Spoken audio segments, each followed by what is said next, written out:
We're live with Louie. No, We're going to call it a chat. show. The show is now called Live with Louie. This is Gabe. Actually, quick story, and then I'm done. He's never done. He's never done, Jack. When I moved to California when I was 20, and to go live on my grandfather's couch to pursue the dream, I the remember you telling me this. production. Yep. I had a series on my Facebook that I hashtag Living with Louie. Living with Louie. And it just became a thing. We were the odd couple. It was a 21-year-old and a 96-year-old Italian man. Louie Christopher and Christopher Louie. Anyway, welcome in, everybody. Big Bob, you've always done something wrong. Big Bob, Okran, Paint Liquor, Ghost Hunter, he's looking at you. Wad, Harsh but fair, Wad. Harsh but fair. We're here. Day 2 of asking for hot pink to be added to the paint range. Ghost Hunter, don't make this a thing. Oh no. Don't make this. Every day it's gonna be 5,422 people in the Discord asking for the 5th time to make hot pink added to the paint range. I love it. Hello, friends. How's everybody doing? How are we on? Is today Wednesday? Today's Wednesday. You know what's exciting about today? Is that it's hump I don't day? have to do anything after work. Oh. I might have to stay here because we might have fulfillment working overtime, so they might require me to lend but you can my chill services out to keep the building open late. But I don't have to go anywhere. I don't have any nice. meetings. That's really nice, actually. I might be able to play some video games tonight. You know what? I won't get off this tangent. We've got work to do. I played PoE the other night, and I got my first Divines drop. Woohoo! And it felt great. Woo! And that was it. I'm like, it's neat when that ping goes off. It's like, what? Anyway. Is it Adepticon yet? Not yet. No. Thank God. I need some time. Right? We need some time. We got a lot going on. A couple more days. It needs to be at least like 50 or more days away. It is about, it's more than that, I think. I'm going to go with 50. We're going to say 50. That makes me feel a little bit more secure than I probably ought to be. It's getting crazy out there, chat. It is getting crazy. Welcome in, everybody. Welcome. Just now tuning in because we just went live. We are doing some Hilts, Adornments, and Emblems today. Those are what I've decided to call these things. Fine. Adornments? They're adornments, right? Am I losing my mind? I don't know what you're talking about. He's got like a bangle on his wrist. Aren't they adornments? It's like a bangle. I'm adorned with the... I don't know. Chat, there you go. I dare not say it, but I'll fix it in post. Hey, does anybody remember what color I used as the shadow color on the gold? Was it dark purple? On your gold, it was 100% dark purple. It was dark purple. Right. Yep. Does anybody remember what I did? Oh, I remember. I watch it. Does anybody remember what I did?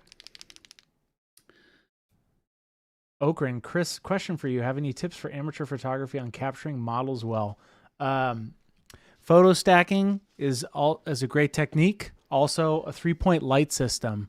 There's a gentleman, actually, Jason sent it to me a minute ago. Magenta Miniatures, I think. He does a lot of photography. Like, he's got a really good written guide on it. But having a 3-point light system, one for your highlight on the back, a key light, and a fill light. But just as much light on the model so that you don't fake your shadows, because that's what you do in the painting. If that helps. Can I just say I love that you're asking Christopher questions? Well, also, Jason would also be a good. No. I'm definitely serious. I love that people are asking you questions. No, it's interesting. It's something that, I've grown into.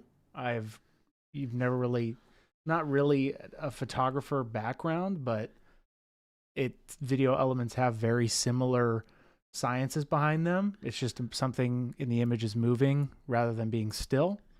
So you have a little bit more control with photography, but photography, while you're setting the scene, you don't have to capture motion. Yeah, which is neat. It's a whole different ball game when stuff starts moving. It truly is. Well, because your light can get thrown off very quickly. And lights change as like shadows are constantly moving and all that stuff too. But yeah. Jade, welcome in. For those of you that don't know, Christopher is the videographer that made Tiger Woods famous. No, I did not make Tiger Woods famous. No. He worked in golf for his entire career, and one day found this kid struggling out on the golf course. Oh my goodness! And said, if I were to just make a video of that beautiful golf swing of yours, I bet you could be something, kid. And lo and behold, there you have an illustrious career of Tiger Woods. No, all based off of the grandiose vision. This is all a story of Louis. All of Louis. I did film his coach though for a long time, Hank Haney, and that's how I learned to play golf. Was not by having Hank Haney pay any attention to you, but by picking up what he was throwing down. Yes, yep. And literally, I just was telling this to Gabe the other day. Like when I'm sitting here watching Jason paint, it's essentially the same thing. Because I'm really watching and ready to hit record at any moment. So I'm watching it. So I'm seeing what's happening. But I'm not just passively consuming. I'm actively watching. So that's what I did with a lot of Hank, who is one of the best coaches on the planet. He's actually amazing. So, but anyway, you kind of learn through osmosis. Well, yeah, just being there. Just being there. And just listening, but like watching, like pinpointing. So chat, what I'm hearing is that we need to start testing Christopher after every week of stream. Is that what you're hearing? Because I think chat, that needs to be the new thing. This is good. Is that at the end of every week we say, okay, Christopher, show us what you learned. Maybe Friday I pick up the model. Right? So Friday I should be on the producer's desk. Chris should be over here. I don't like this idea. And Chris has to do all the painting. What do we think, chat? We gonna make it happen? I don't know about that. Uh-oh, now he's having second thoughts. Did Chris admit to pirating golf? No, I never did. I just learned it through my mind. Camo, welcome in. Yesterday I had to go to a meeting, a presentation by a speaker after work. And it was at the Camelback Golf Club or something like that. Yep, great golf club. And everybody says it's great. But Chris was like, are you going golfing? I was like, hell no. You already know the answer without having to ask that question. Well, you played hockey.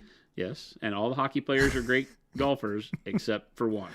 No, you could do it. I know you totally could. I have a pretty good chip and putt game. That's where it's made, though. Honestly, but I can't. I have no long game. I can't drive, and so it kept me from ever wanting to play golf. It made me very frustrated that all my buddies would sit on the tee box and knock these balls straight down the park, and I'd be like, shank.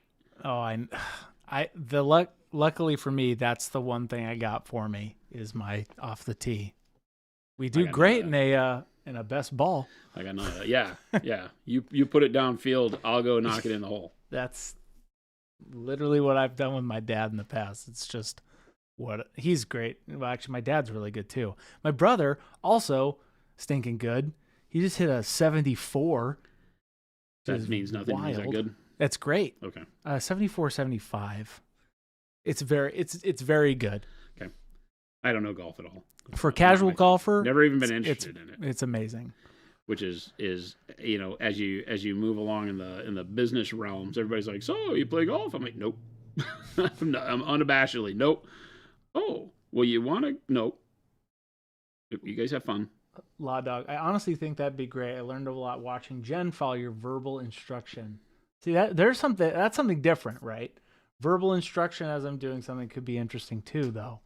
Whereas if Jason's watching and I'm doing something, that's a different, rather than it being a test, but a recap walkthrough, that could be interesting. Yeah, when Jen was first starting painting, the first miniatures that she ever painted was really me just kind of guiding her through, and I would pick the miniature up every now and then and say, here, let me show you what I'm talking about. And I'd put a brush stroke or two on the model, and then she'd run with it after that. And that worked really well. And we had a lot of people in chat be like, oh my God, that made so many light bulbs go off for me. Everybody learns differently. That's the one thing that I think as a teacher of any kind that you have to get used to, is that not everybody's going to get it. It doesn't mean your teaching style sucks. It's just right? different. People learn differently. People learn differently, and so you could be giving the right information, but it isn't registering because it isn't the way people, some people have to do in order to learn. Yeah. So no matter how much you talk at them, they're just never going to really get it until they do it themselves. Here's a good question from Camo. I was thinking about this earlier regarding skin tone painting. Let's say you did the underpainting technique exactly how you did, but the skin tone wasn't the color you wanted. Would, in parentheses, or could you do a wash to brighten or darken? You could. You wouldn't wash to brighten anything. You're not going to get a wash to brighten that glaze of a brighter color to brighten like we did on the forehead yesterday or the day before or whatever it was, to get some bright spots going on there, and I'll probably brighten up some more. But yeah, once you get it dialed in, like we've already gone to step 2 after we did the glaze over the underpainting video. I've already gone back and redone it. We painted eyebrows and all that, but I highlighted some, and I'll highlight more as we go. So yeah, you can always adjust what you do. Think of it as a very elaborate base coat, right? You're underpainting, then you're taking a color or colors and glazing over the top of your underpaint to let those colors show through. And that gives you the foundation that you can build on. You can still go back and highlight. You can use washes to shade it. You can glaze over the top of it to add more colors in. Don't think you're done with that. That's not the goal. The goal is to get like a really good, solid foundation for, in this case, what skin would look like and make it more realistic. Then highlight it and treat it as you will. Yeah. Panic bomb, 170 stream streak? What? It's crazy. I'm streaking the field. Crazy. What? It's crazy. That's crazy. Catch that naked maniac. Picture it didn't happen. That's crazy. Yeah, I don't know if you've noticed it yet, Christopher, but our fan base, not really sane. No. Not really sane. These friends of ours, just as crazy as we are. 100% just as crazy as we are. Thanks for answering. That makes perfect sense. I haven't used washers much, so I don't know where to generally use to brighten or what to use. A wash is typically going to take on the idea of a shading color, only because what we mean by wash is a paint that is going to flow into recesses. Okay? And the color you want in the recesses of your model, the low points, is generally going to be a darker color, right? Something for shading. Doesn't mean it's always that way. But that's the typical use. So, a lot of times we'll use wash and shade in tandem, or as, opposite sides of the same coin type thing. And then when you want to brighten something, you're doing the same general thing where you're taking a bright color, thinning it down so it's less opaque, and putting it over the top of another surface where you can see them both, but not in a way that allows it to run into crevices, right?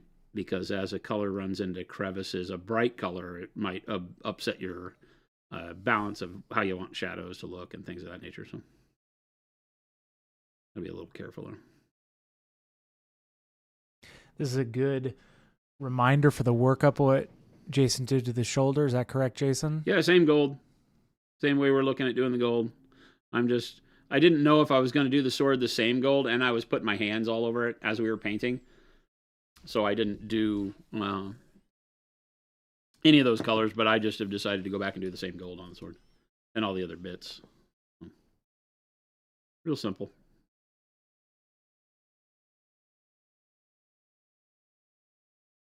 We're just kind of going in. This is using the dark yellow green as the base, then the dark purple to add shadows on, and all of this very blunt, ham-fisted approach to painting. You can tell I'm not blending. I'm just if you want to zoom in, right? You can see I'm literally just putting color where I think color wants to go. I'm not caring about blending or anything. It's really come down just a touch. Really nasty application of paint. There's no blend necessary here. These are our underpainted colors in the same manner that we would have underpainted the flesh and such. So Add a little bit more purple where I need it. The dark purple as a shadow. The orange oxide as a midtone. And then we'll start glazing over the top of that with our yellows, our colors that will actually be the gold feel.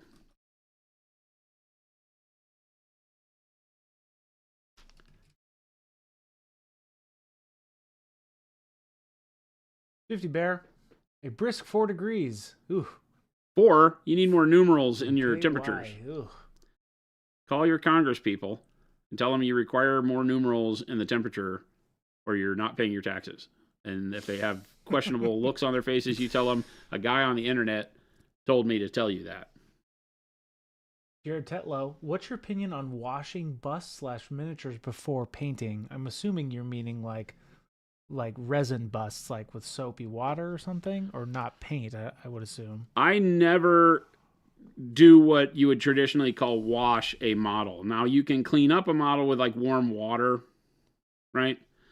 But I never wash any models, busts or otherwise. You don't want to use a soap or anything like that on resins, plastics, even the white pot metal that, metal miniatures are made out of. Just warm water? Just warm water.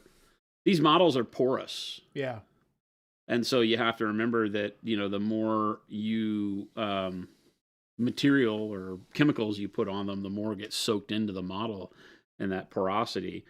And a soap especially might take a long time to cure. And so if you wash the model and then, that soap's embedded in the pores of the model's material, then it can cause problems with how the paint adheres, how the paint cures.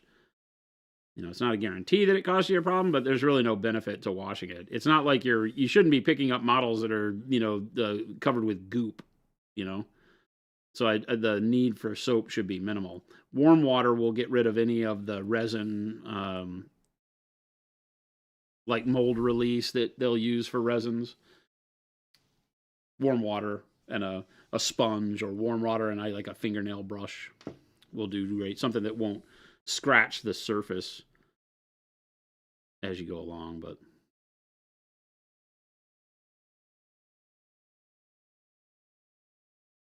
so warm water is sufficient for mold release? Yeah. Nice. Yep.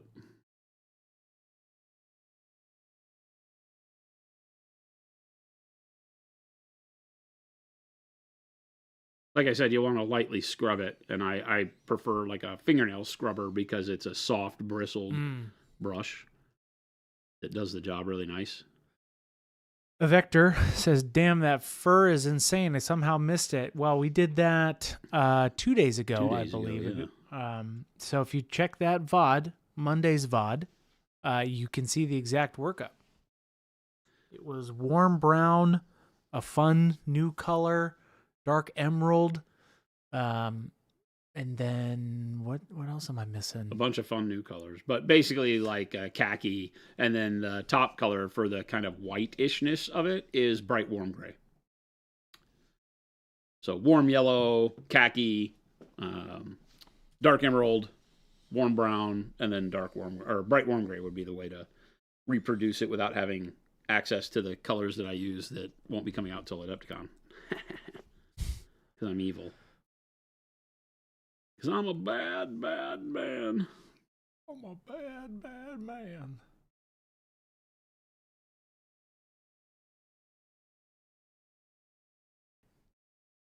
Chat, you can all just Venmo me $20 for that one. Thank you. And good night. And I dropped my mic. Bing, bing, bing.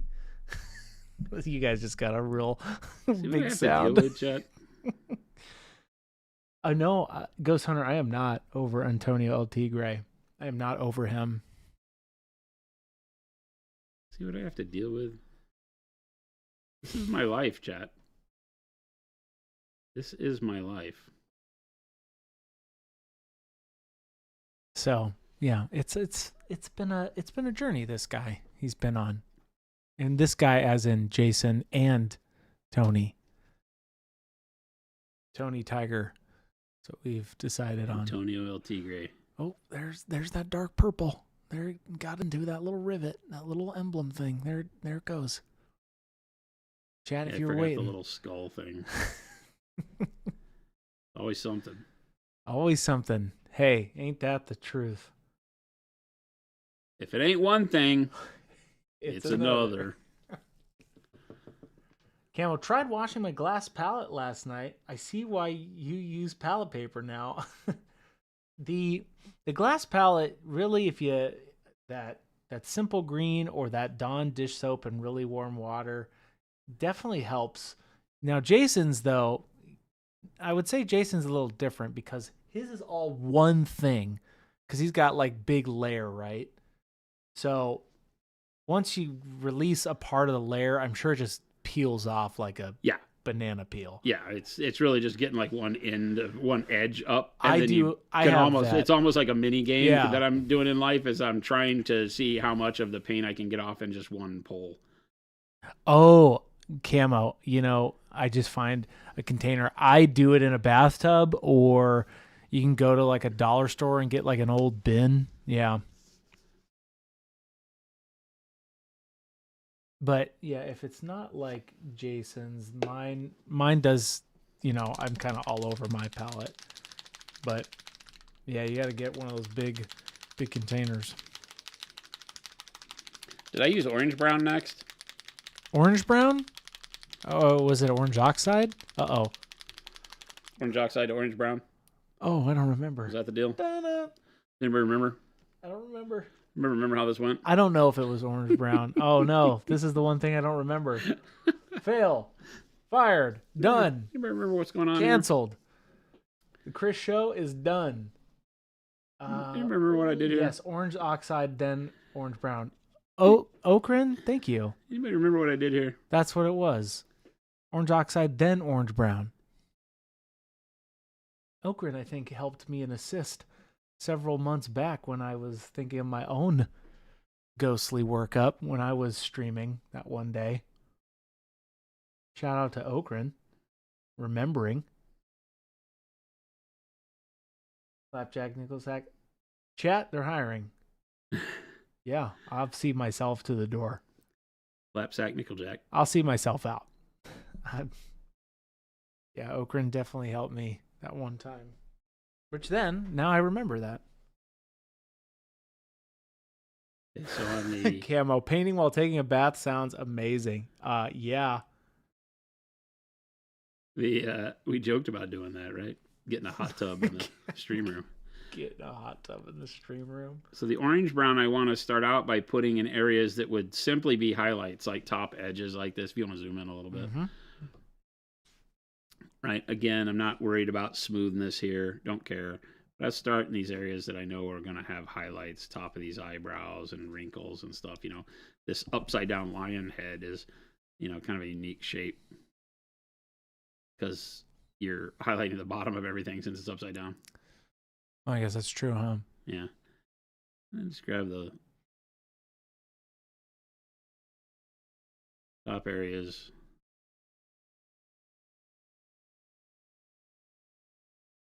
The paint is very thin, so more of my orange and purples are going to show through it first, and that's fine.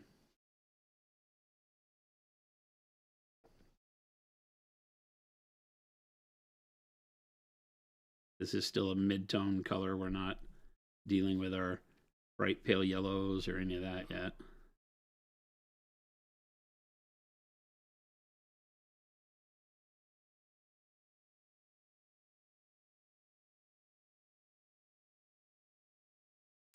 After this, it's bright yellow ochre.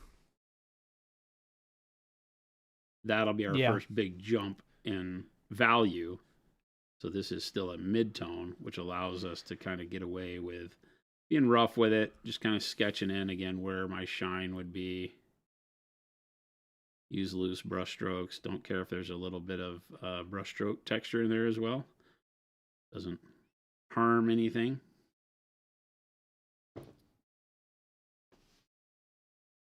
Numero Gaming, when are the new colors dropping? Adepticon. Yep. At the show, live and in person. Join us in Milwaukee. at the Baird Center.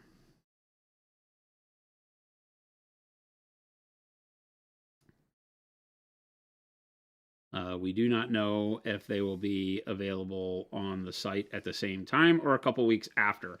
Typically, we do them a couple weeks after, but we'll see. I always love the idea of releasing it to the world all at the same time. Due to production restraints, that's sometimes not possible. We just can't make that many ahead of time, but we'll see. I'm not ruling it out. I'm just also not guaranteeing it.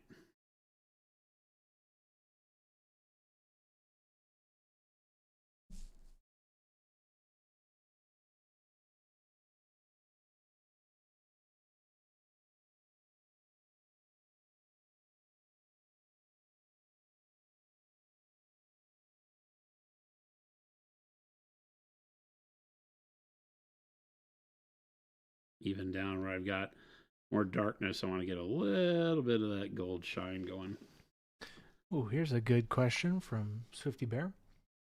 I could be wrong, but when figuring out values, your midtone is supposed to be the implied color outside of your highlights and shadows, correct? Yes. The mid I kind of use in like a, I don't want to call it layman's terms, but that's really what we're talking about, right? Is that the midtone is the color the thing is supposed to be. So if you set out saying, I want to paint green armor, your midtone is going to be a green, right? Mm-hmm. Because that midtone is where most of the visual impact of a color lies. Highlights will desaturate, shadows will desaturate the color of a thing. So you're always going to be looking at it in terms of, okay, you can punch back out now if you want. Mm-hmm. You're always going to be looking at it in terms of, okay, I want the hair to be golden, so I'll start with dark golden brown, right? The golden brown, dark golden brown mix is my midtone, and that's actually what we see as the color of the hair. Is all this right here is what the color of the hair seems to be. Everything outside of that darker appears shadow. Anything brighter appears like the shine. Mm. So the midtone is the color of the thing, as you would tell somebody. Like, oh, what color are his pants? Blue. Well, then blue is your midtone. There can also be blues in your shadows and your highlights, but the midtone needs to be the color you're expecting the object to appear as. Route the Great, 20 months. Route, what's happening? Thank you for that sub, 20 months. Been a while. I've been improved so much with your products and excellent help. Thank you so much for all you do. Route, we love that. Thank you. Thank you for supporting the crazy stuff we do and enjoying it. And the fact that I can offer any inspiration at all is always awesome. Glad some of it sticks. Malibor, howdy friends. Missed you at LVO this year, but still managed to stop by the booth and grab that wizard's butt. Nice. Yeah, unfortunately, Jen got a hold of some bad chicken. So I nursemaided. I didn't really do anything. Take care of the dogs. Make sure the house didn't burn to the ground. Make sure she didn't need anything. She's like, we're both bad, sick people. We don't want any help. We want to be left alone. Right?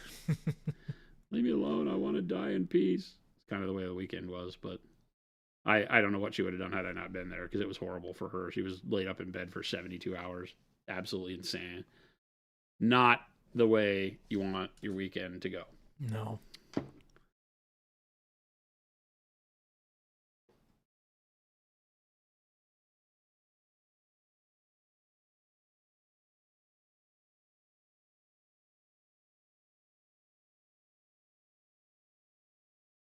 We just kind of repeat all this. Remember what I've taught you about brushstroke direction. My brushstroke is always going from where I don't want as much of the color to go to the area where I do want all the color to be.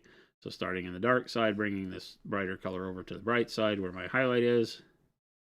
Same thing. Rinse and repeat. No matter what color you're doing, move it from where you want less of it to where you want more of it. Once you learn that and put it into application, your painting gets 100 times better instantaneously. Something so simple holds back so many artists. You can really start to see that gold forming. Yeah. And where the light is. Okay, yeah, I see now. Because underneath that shoulder pad, it's going to be a little darker. Okay. Yeah. Yeah. I can see that on the further out zoom there. Yeah, I can see that. Yep.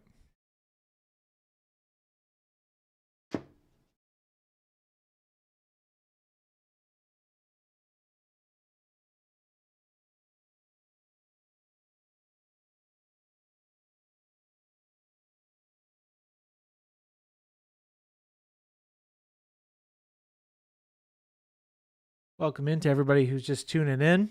You can see the progression of this guy over the last couple weeks. A beautiful journey that we all have grown to love. He's killing me, chat. I'm not. I'm trying to do some. It's kind of like a golf announcer, and he's We've been watching this for weeks. We're hoping he gets finished soon. He's 500 par on the back nine. 500 par on the back nine. Really out of the race. Might as well just jump to the 18th hole and sit at the bar for a while. Welcome to the 19th hole, am I right? Today should be the final hole. I think. We'll see. I don't want to claim that just yet because there's a chance that that's not what happens, but I feel like I'm on the back home stretch. Warpgate Studios had so much fun at LVO and even got a medal in the painting competition. So awesome, it was a Warpgate. Great weekend. Nice. Fantastic. Congratulations. In which one? In the Verco's Vault?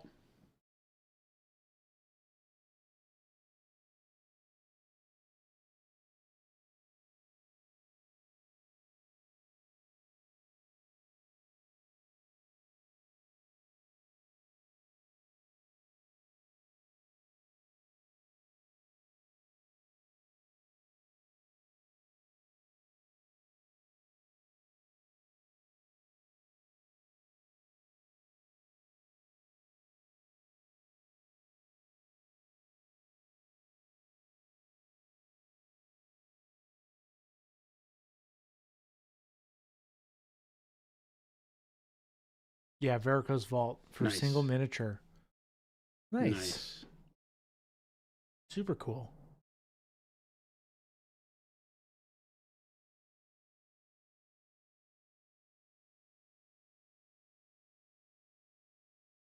Jared Tetlow, I went back and started watching the beginning of this bust. Would you undercoat a female skin the same way? Yeah, we talked about that yesterday. So a lot of it stays the same. I would probably move from the purple into maybe a darker green. Female flesh doesn't get the undertone of blue and purple and sometimes gray the way male does because of the lack of beard hair. You're not going to have the same mustache and beard follicles along the bottom of the cheek line down to the chin like you will on a male. So you don't want to have those exaggerated colors for shadow there. So a lot of times I'll do something that is, I'll extend the red down further for a little bit more of a kind of a plump roundness to the cheek where there's a lot more of that flush color below the cheek line. And then in most cases, I use like the yellow green instead of bright yellow green as I move into areas that would have been purple. And I might do like a dark plum around the temples and stuff. You still want like a darker reddish color to give you a shading around those areas, like under the pinch of the eyes, stuff like that. But that's kind of seasoned to taste for you. What do you like? You just kind of want to stay away from darker, more exaggerated shadow features like you would with a male. Vector, why did you paint the green first and then the shadow purple rather than purple base and work up from there? Just curious on when one works better than the other. Honestly, the only reason I did it this way is because that's how I did it on the shoulders. And why I did it on the shoulders was because I forgot I wanted to do the shadow. So no big huzzah Hollywood answer for you. It's just that I forgot when I did the green that I wanted to do something darker in the shadows. Normally for this color workup of gold, I would not do the purple when I'm doing like scale at wargaming scale, right? I wouldn't have done the purple. I would have used the green as my darkest color because I just don't have as much space to put that many colors on something like this. And so my brain just went to, I'll start with the yellow-green like I normally do. And once I put the dark yellow green on, I was like, ooh, but I really wanted to bring some of the purple that I used as the shadow on the armor into there too. And so I went back and did it. And so now I'm just repeating that so I don't create a different look. If I do it the other way, if I do purple and then green on top, it will make the shadows look a little bit different. So as I'm going back and recreating the same scheme on these other parts, I'm just following my own lead, so to speak.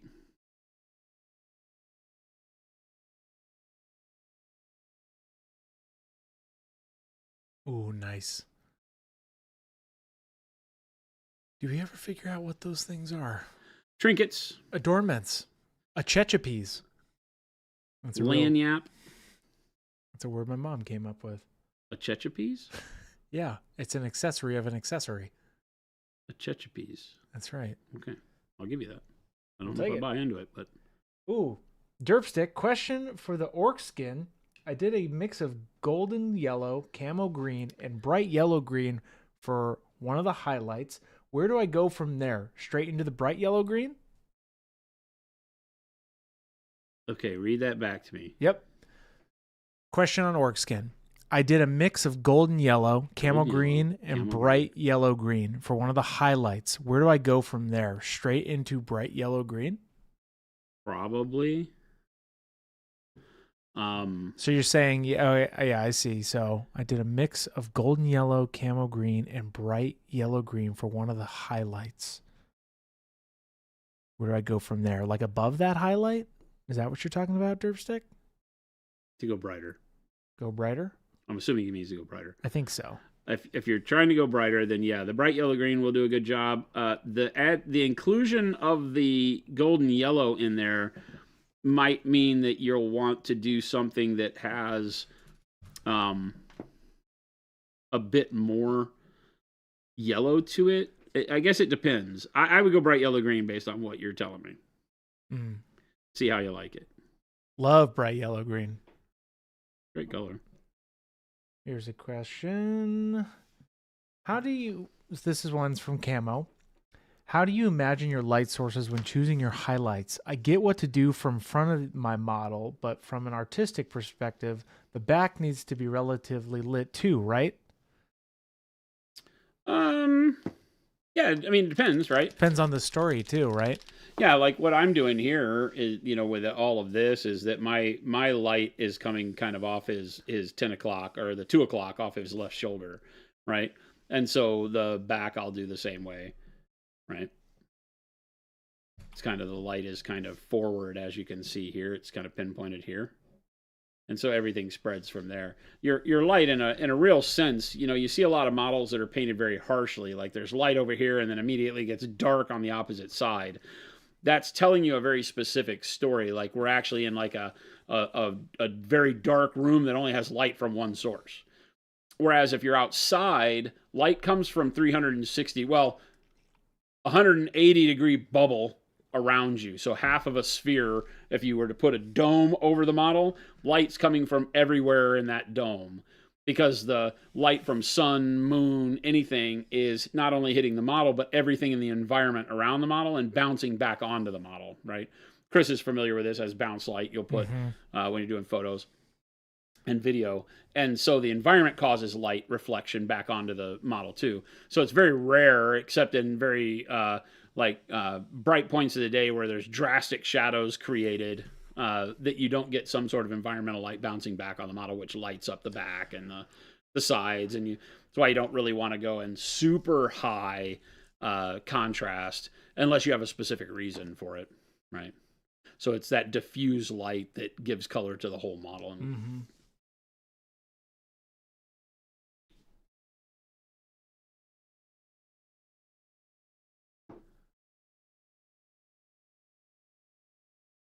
Yeah, everything technically bounces some form of light. Just some things absorb it way more, right?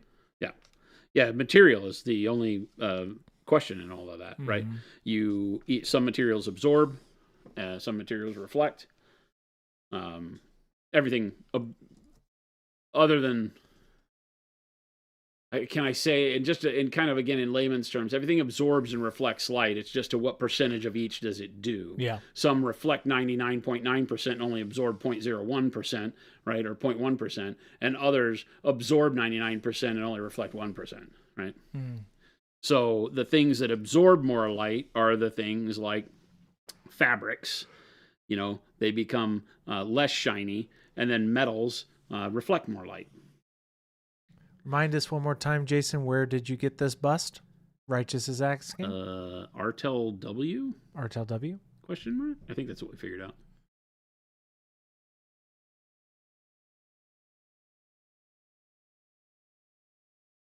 Moving on to the bright yellow ochre. Again, I'm just going to start with my edge highlights first.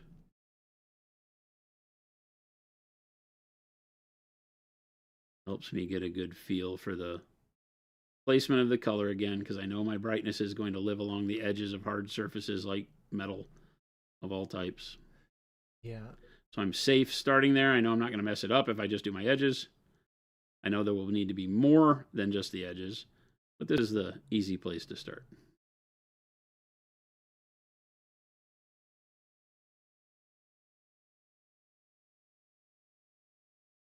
That place is kind of cool. What's that? That website. Where you got that? They have a lot of neat stuff. Oh. Chuck, welcome in. Chuck.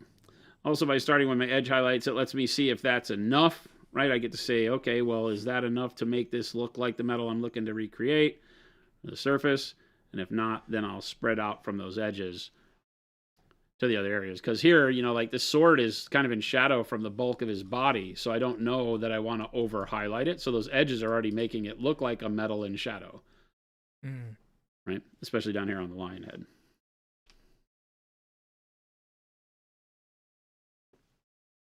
I'm sorry, tiger. That was a close one. I nearly screwed the pooch on that one. Yeah, it's not a legally distinct move right there.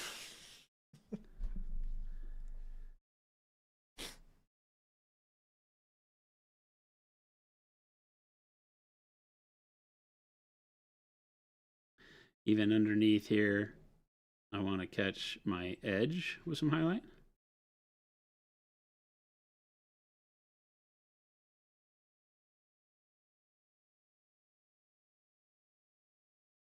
Because remember, we're still going to go brighter than this with the bright pale yellow.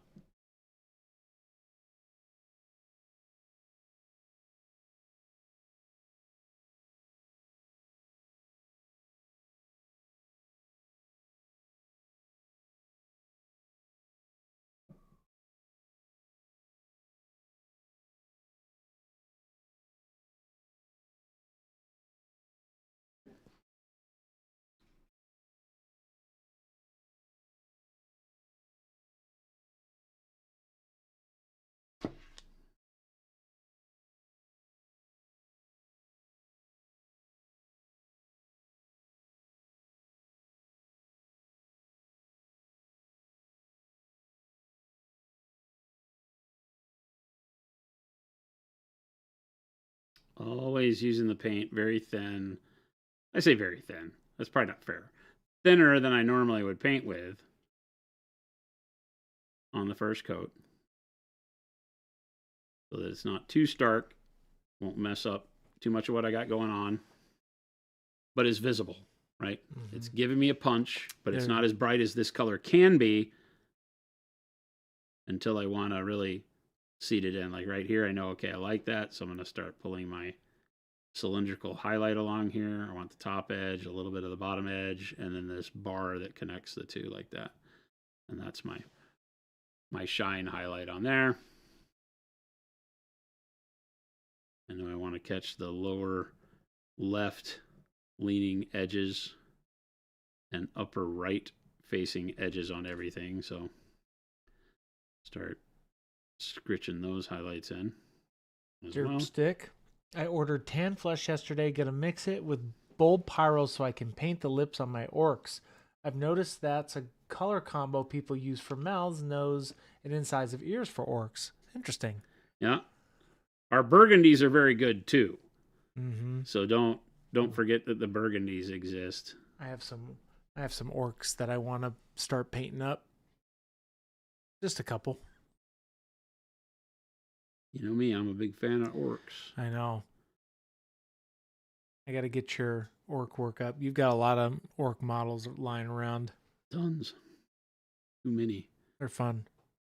They're fun to paint. Yeah, orcs are neat because they can be whatever you want them to be. Yeah. I mean, so can anything you paint, but orcs especially are just kind of crazy. Papa Chicken would love to see what Jason does with squigs. Squig models are fun too. Yeah, I thought about doing a whole bunch of squigs a couple of years back when one of the Christmas boxes from GW was the squig herd. Yep. Thing, the squig apocalypse or whatever it is. Yep. The squig models are fun. The Mangler squigs, those are fun too. Those are that's a cool model. Yeah, I have a Mangler squig. If it still exists, somebody may have made it their own over time, but I had a Mangler squig model at one point in time. I was doing a orcless. We actually started painting some of them up. I have like in the Gobbo side of things, I have those big Arachnarok spiders. Oh, yeah. Right. And a bunch of spider riders. So I like that too. Okay, so now we're starting to see metal. I want brighter on the sword out here as the shadow, the light's hitting like this again. Let me get it to where you can see what I want to see. The light hits the model like this angle. So you can see how I need to be placing brighter colors on the lion part of the sword, right? So you can see right now what's too dark. It's going to be hard for me to paint these because they're not facing my direction, but, like right here should be brighter. Because you can see where my light's hitting. And you can see how this face here is darker, so I want to make sure I'm brightening that up. Again, not worried too much about blending, just about placing color. Right? I can stand to be a little bit brighter across the tops of these. Right? And then, of course, like this side of the lion's beard now, I can feel comfortable putting more brightness into. Here. This side here.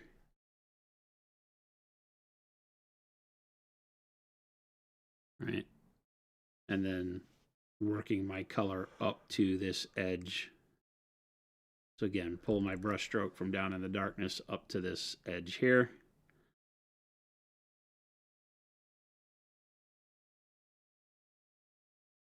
Like so. Nice. And that starts to give me the brightness where I need to. And of yeah, course that I also angle's need that's a cool angle perspective you have right there, because then you can actually see where the light is going. Yeah. Like it, you can see it in quotes where it's going. Yeah, I can't paint, unfortunately I can't paint all of these angles that way because my hand won't do that. Right. But, I can see what I need to. So this is a good trick for you as you're learning to paint light and getting comfortable with the whole reflection thing, is to just look like this and see what can you see, because every surface your eye can see from the angle your light is coming from should be highlighted, right? Yeah. And so now I can see that all these little lines, I can see them from this direction. So I can see all those little lines, so I know I can put some light on there. I have the choice. I don't have to, right? Because I'm still wanting to make contrast. But I can put a little bit of light on these. Brighten them up. Boom.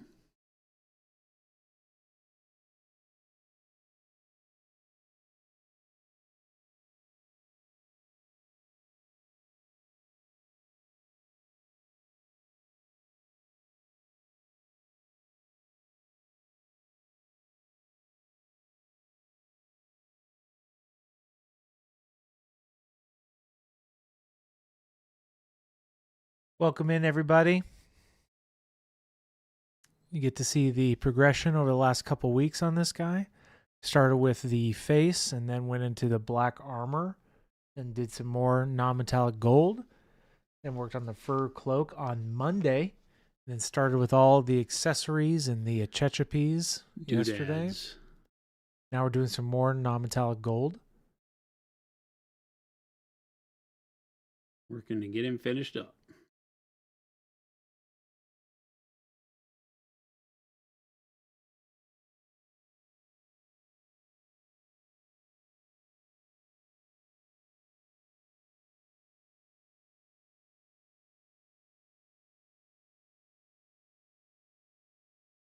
The T-Terra said our background looks something like for pipe smoking.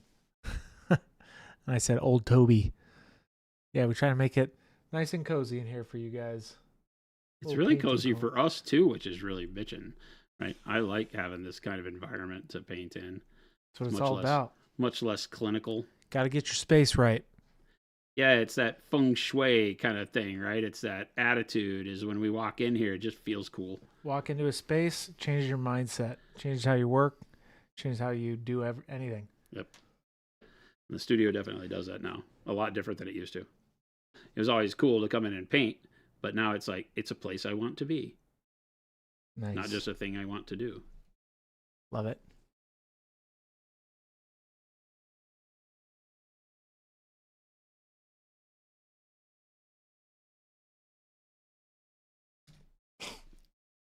Okay, now I have these lower edges. You can see we haven't done anything to the lower side of this. I'm going to flip him over because we do want, metal will carry light along its edges. Yep.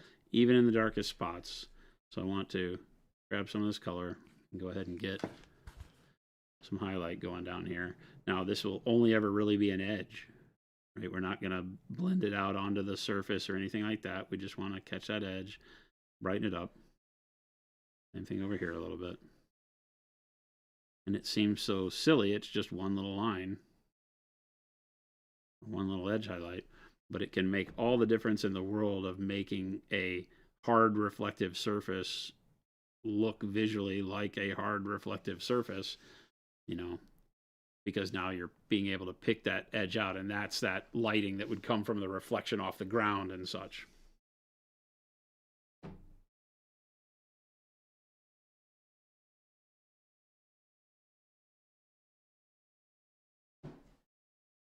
A heavy model, so I don't want to hold it upside down too long because he will fall off of here. I'm pretty sure. Little panel separators on this thing.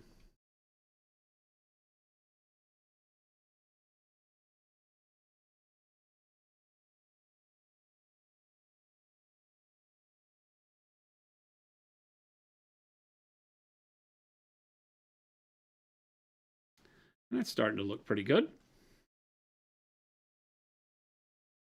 It's doing great. Again, a bunch of complex shapes, but don't be afraid of them. Just look at each one as what it is. This little thing here is just a couple of concentric circles. You just paint it as concentric circles. This thing is a cylinder in the shape of a wheel. Right? A wheel is just a cylinder turned on its side. So I got to tackle it like I would any other cylinder. And even though it's a tiny thing, right? This little rivet is a sphere, and I got to do a little poke of highlight in there. You're just tackling each one of those a little bit, and that's a lot of little shapes to have to tackle, but you got to look at it that way. Bear, that's a great question. He's starting, or she is starting, a Custodes. Never done NMM before, but I'm thinking it might make the project more exciting if I do. It will do that. That's will a big do that. Task. I'm a fan, so you'll never catch me telling you not to try it. I'm also a fan of don't go with such high, ambitious things. Grab one model. Do you have any of the Custodes? Are you doing just one model or an army? I guess is what I should ask.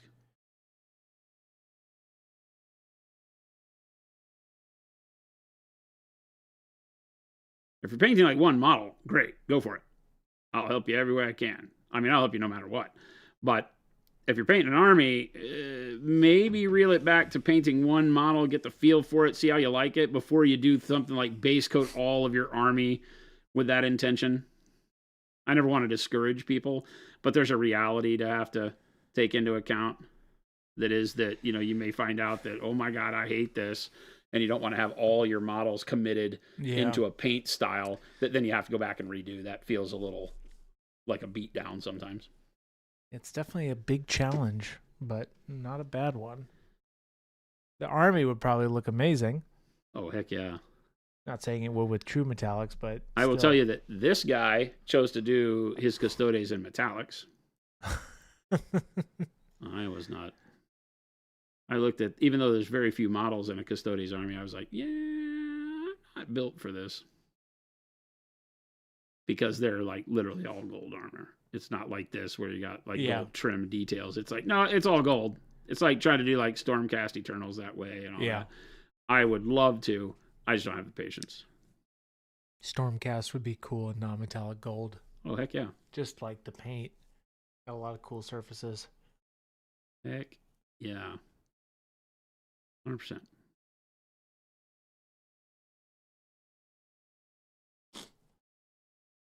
Paint Liquor says, my NMM recommendations start with the chains.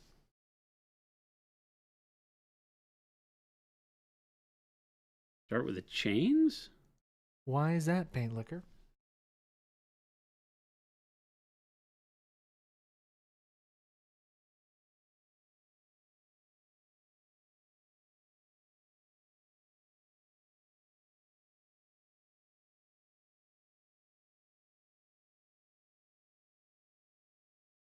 Again, thin use of this color, and we're just going to pull it towards my light source inside that orange brown that we did.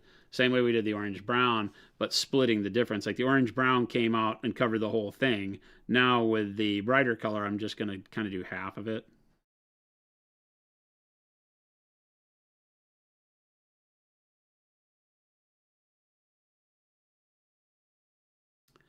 So that you've got the base colors here. The orange brown glazed over all of them, but really only takes effect up in this section. And then the bright yellow ochre comes in and takes the other portion.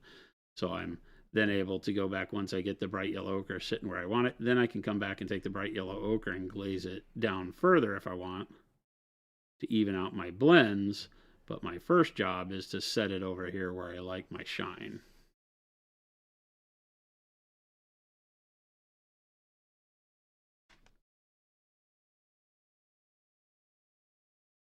And there's this kind of inset halo thing in here that we want to grab the edge of as well. I'll paint that a little chonkier than I normally would because I have the bright pale yellow coming after this. So if you want to see both colors, you can't do them both with a skinny line on there, right? This one will be a little chonkier with a fattening of the color over by my highlight, the same way we've done it over here. Then we'll hit this again.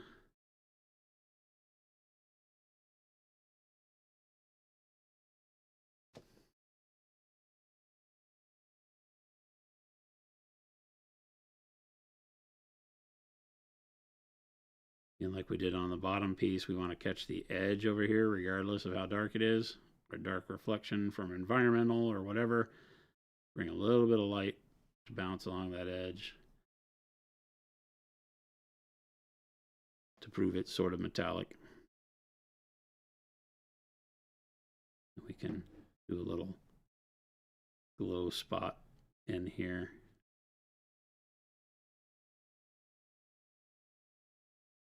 That might be the reflection coming off of the center hump back onto the dark side too. Mm-hmm. Starting to get a sword.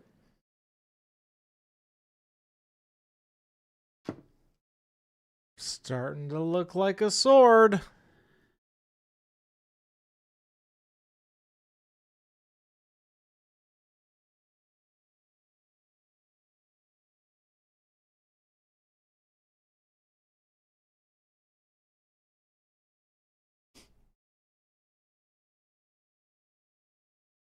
All these little spiky bits.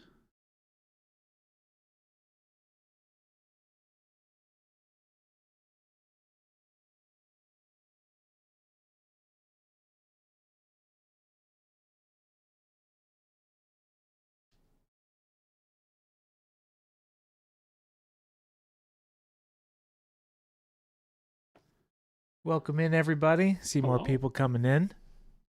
Hello. Thank you for tuning in. Doing some spiky bits right now. We're doing some non-metallic gold and all the accessories, the adornments, the hilt of the sword, all the good.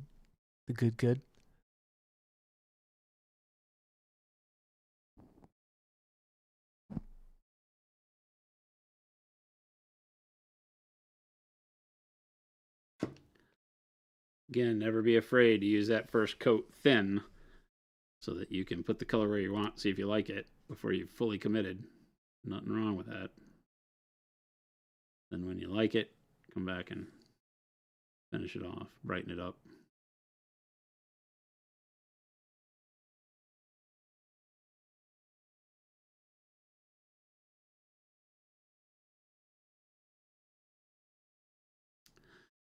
This piece is hard for me to paint because of the angle it's located in.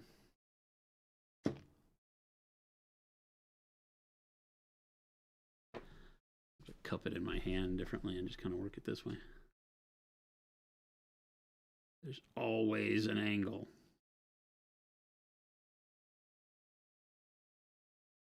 Michael, got a question. Question for both of you. Uh-oh. Do you have a playlist or song that you listen to when you sit down to paint for a bit? Jason? Oh boy, that's yes. I typically my preference is books. I love sitting down with like an audio book that I'm really into, a series that I'm jazzed about, and let it play. I find myself being able to focus to the story and get lost in the story, and then my painting is almost like automatic.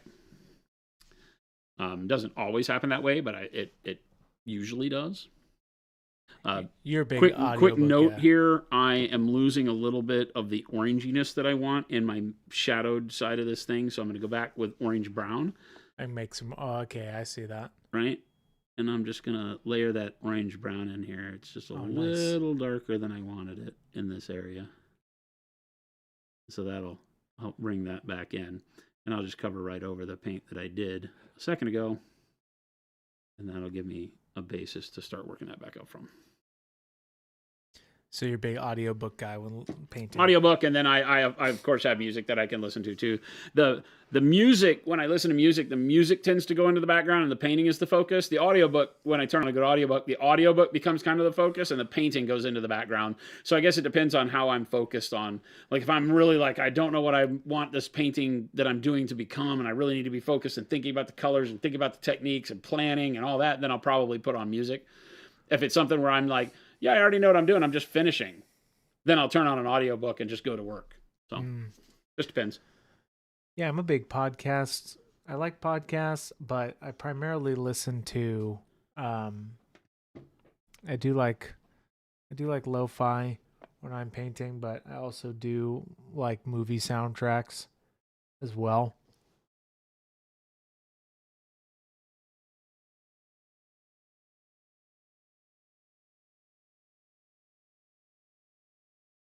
Or sometimes we will hop into a Discord call. Yeah, I was going to say, you guys do like Discord painting sessions a lot, which is really neat, where you get a bunch of Chris and Gabe and their friends will get together and sit in there and paint and like stream live in the Discord so they can see what each other are doing. It's a lot of fun.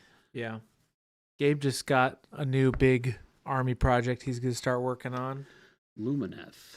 Yeah, he was thinking about doing some like greens and coppers and bronzes. It's going to be a really cool workup.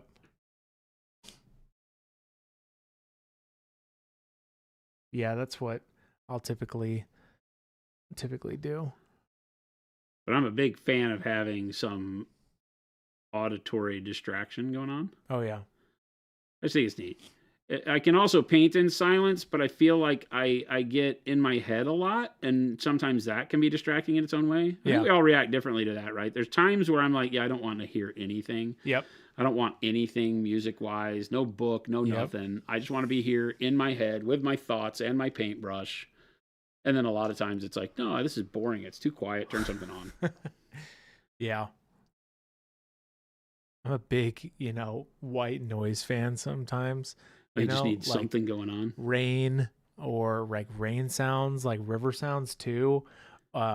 Especially when you're painting, if you find an album, Spotify or whoever has a bunch of them, but like wind through woods and stuff, that's also a great sound to listen to. Yeah, that environment that really is kind of Yeah. like a white noise, right? It just goes immediately into the background and puts you in the different space, Yep. which is kind of cool. I don't do that. Those are things that I don't do when I'm painting.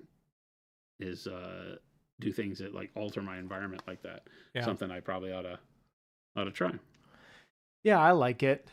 It'd be neat if there was like, I can imagine like the sounds of war, as silly as that sounds, maybe. But like if I'm painting a bunch of space marines or something, Yeah. maybe there's Something get you in the mood. like sirens and freaking mortars going off and explosions and things like that. They probably don't make that because that's not the environment anybody wants to be in. But You know what I'd like? I'd like the war sounds. But please. you know what I'm going to do when I go home tonight is start a whole record company where all we do is make the War Sounds sounds. of War series, and we can all sit here and listen to people yelling and screaming, and guns going off, and bullets and cack, cack, cack, cack, cack, cack, cack, and low flying air when you support. start this new endeavor, I would like to be the random guy in the background. Yeah, exactly. Right? Because I can see painting Space Marines and being like, yeah, you know what I need is the sounds of war right now. That's true. Because it would put me, because I, every now and then it's funny, I'll listen to like a GW book, like a Black Library book when I'm painting, especially if I'm painting something that is GW, because it is atmospheric. I'm listening to, like somebody's mentioned in painting Custodes, you listen to one of the Custodes books, especially the ones in the Horus Heresy, and you're like, oh yeah. Oh yeah, like especially, I definitely am listening to the Similarian again right now with Andy Serkis, his rendition of it, and it is very good. That is something I definitely will paint to as well. It's such a good audio read, audio listen. I have not listened to any of Andy Serkis's Tolkien. They're so good stuff. You keep saying that, so they're I might so good. They, especially with the Similarian, it really, it brings it into a whole new light, like entirely, how he does it. Because most of the times it's speaking, I won't go too much into it, but it's very history reading kind of book. It is. It's basically like an encyclopedia. It's but not he a story. he puts some character into it, and it really makes a difference. It's setting the backdrop for all the stories. Yep.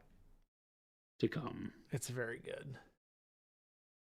Less of its own story. You have to fill in a lot of blanks in the Silmarillion. Yep.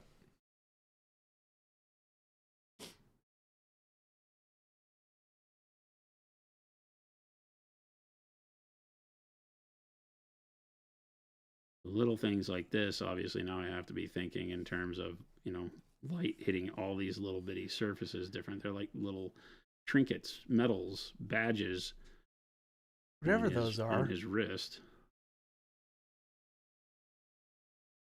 I'm going to try to super zoom in here, Jason. You want to center up? Yeah. Right. These crazy. This one obviously has a skull on the middle of a badge. Oh, yeah. Did you go back in? There we go. Yeah. There, yeah, I can see that. That's interesting.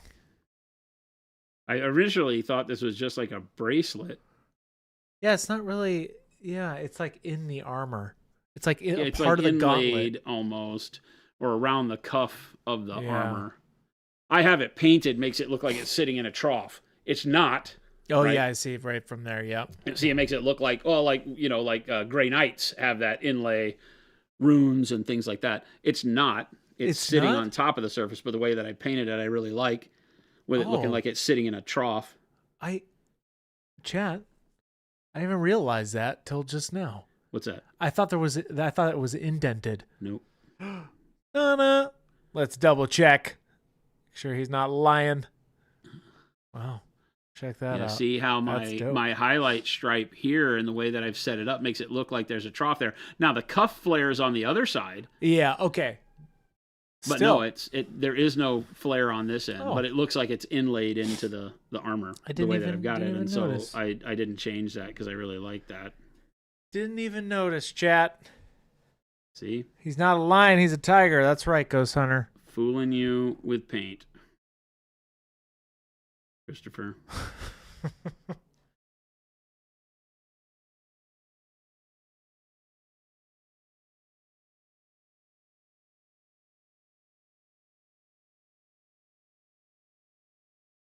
Yeah, I don't believe him, chat. I don't believe him. You have to believe me; it's the rules. Big Bobzilla. Does anybody paint in the bathroom asking for a friend? What's that? Does anybody paint in the bathroom? Asking for a friend. I've never painted in the bathroom, but now I want to. Oh my god! His friend is Mustang, and Mustang I'd be caught painting in the bathroom, guaranteed.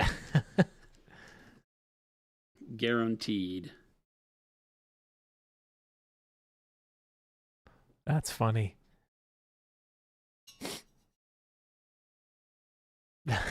Yeah, Jason paints tunnels so real. You'll break something trying to run through them. It's like the Wile E. Coyote. And, yep, and Roadrunner. Some other Roadrunner. Roadrunner gets through him every time, though. I don't know. Magic tricks up his sleeve. I don't know what's going on with that thing.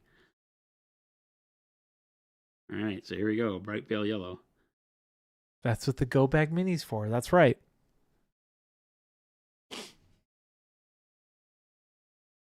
Well, there he goes. We're super zoomed now. Chat.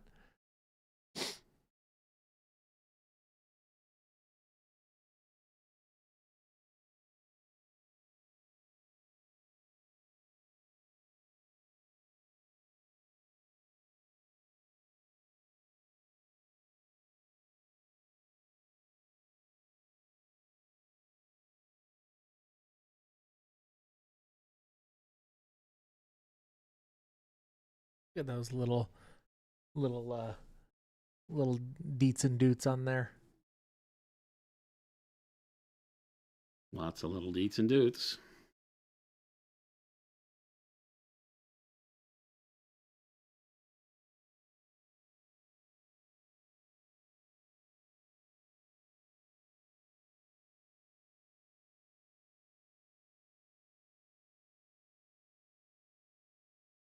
Malibor, take it easy. Thank you for stopping by. See ya! I keep thinking it's like time for the weekend. It is. I don't know why. I want the weekend to be here that bad? I don't know. Oh, it's the weekend. Today is Friday. Jen and I didn't really get a week. Well, Jen definitely didn't get a weekend. I got more of a weekend than Jen did, but Jen was puking her guts up all weekend, so that was not good. Big Bob. I have to say, out of all the models over the years, this is up there for one of my favorites. Just technique on technique. Yeah. Yep. It has a lot of cool textures on it to play with. A lot of cool metals. Yeah, I was going to say, it's mostly all metal, right? Skin, a little bit of hair, armor. We just happen to be painting all those metals a little bit differently. I say all. The armor and the gold are different. There's a scritch in the thing right there. Grant, welcome in. Ghost Hunter's requesting more paint. What are you going to do about that, Grant?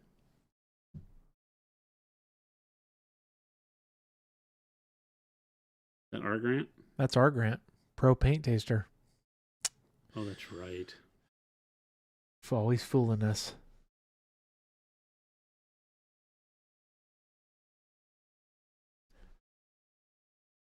This is looking great. Thank you.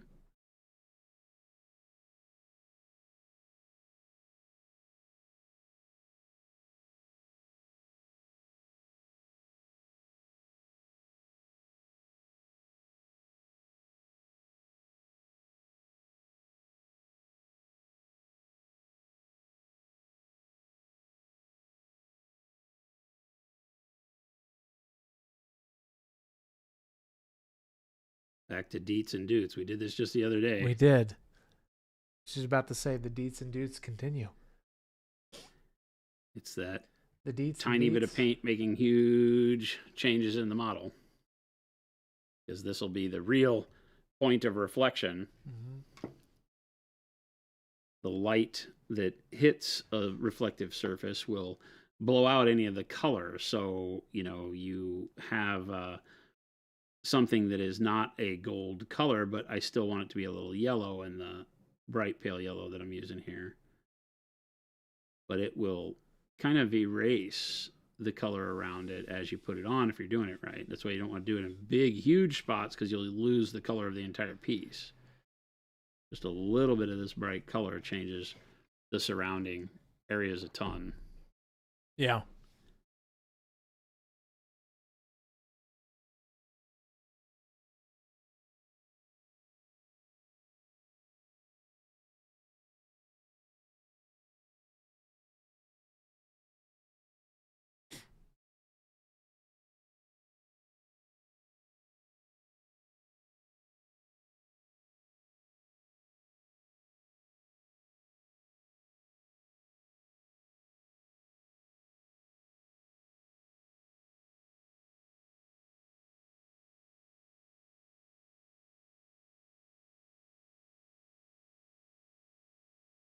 Welcome in, everybody, for just tuning in.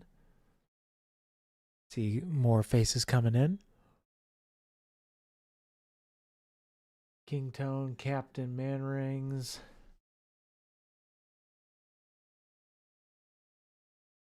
Blood Walrus.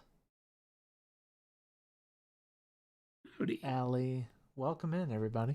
Howdy, y'all. We're doing some deets and doots of non-metallic gold.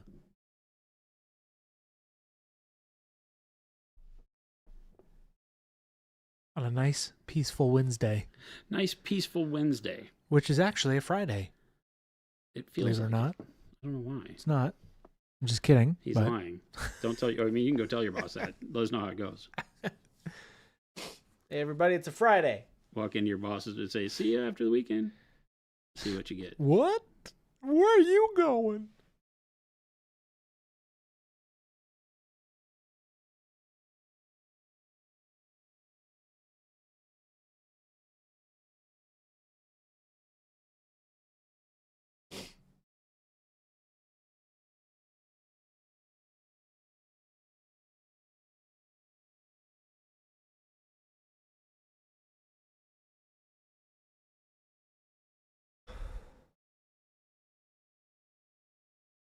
Yes, Jason is my boss, Ghost Hunter. Dun, dun, dun. Bum, bum, bum.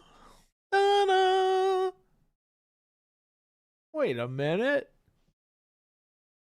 He said it feels like a Friday. Guess what? It is a Friday.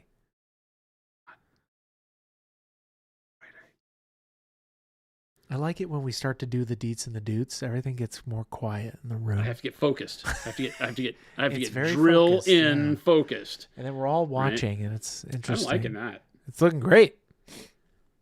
The deets and doots. Now, Jason. Sir. What color is the handle? I don't know. Is that? It's some sort of leather wrap. It's okay. It's not metal. That's what I was trying to ask. It's not metal. No, it's some sort of leather wrap that I'll want to put on there, and I haven't figured that out yet. Probably like a brown of some sort. I've got very, very thin, bright pale yellow going on right now, so that I can glaze it into these more flat, open spots. Right. Whereas I was using it fairly opaque. Right. Through the first steps. Now I want to be able to brighten up these flat surfaces, so I'm going to need to glaze it in there the same way we did those other colors. If I go too vibrant with it, it looks silly. Hello! Welcome in. We have a Jen sighting. I really need to stay the whole time, but I just needed a break. So. Sure. And Poppy. Welcome in. It's a Jen and dog sighting.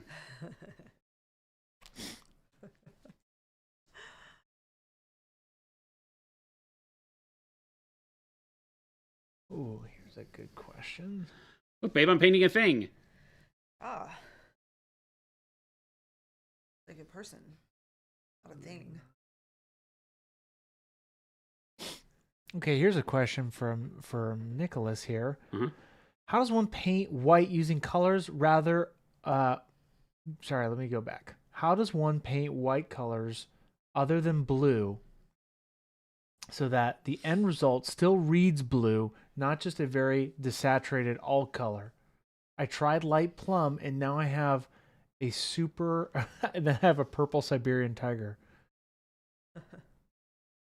Okay, how Let's do go we back paint here. something white? How does one paint white using colors other than blue so that the end result still reads blue and is not just a very desaturated alt color? Interesting. I don't know that I'm following. How do you paint white? So you want the thing to be white, like a white tiger, but you don't want to use blue as the basis for your white, but you still want it to read as bluish? I think that makes sense.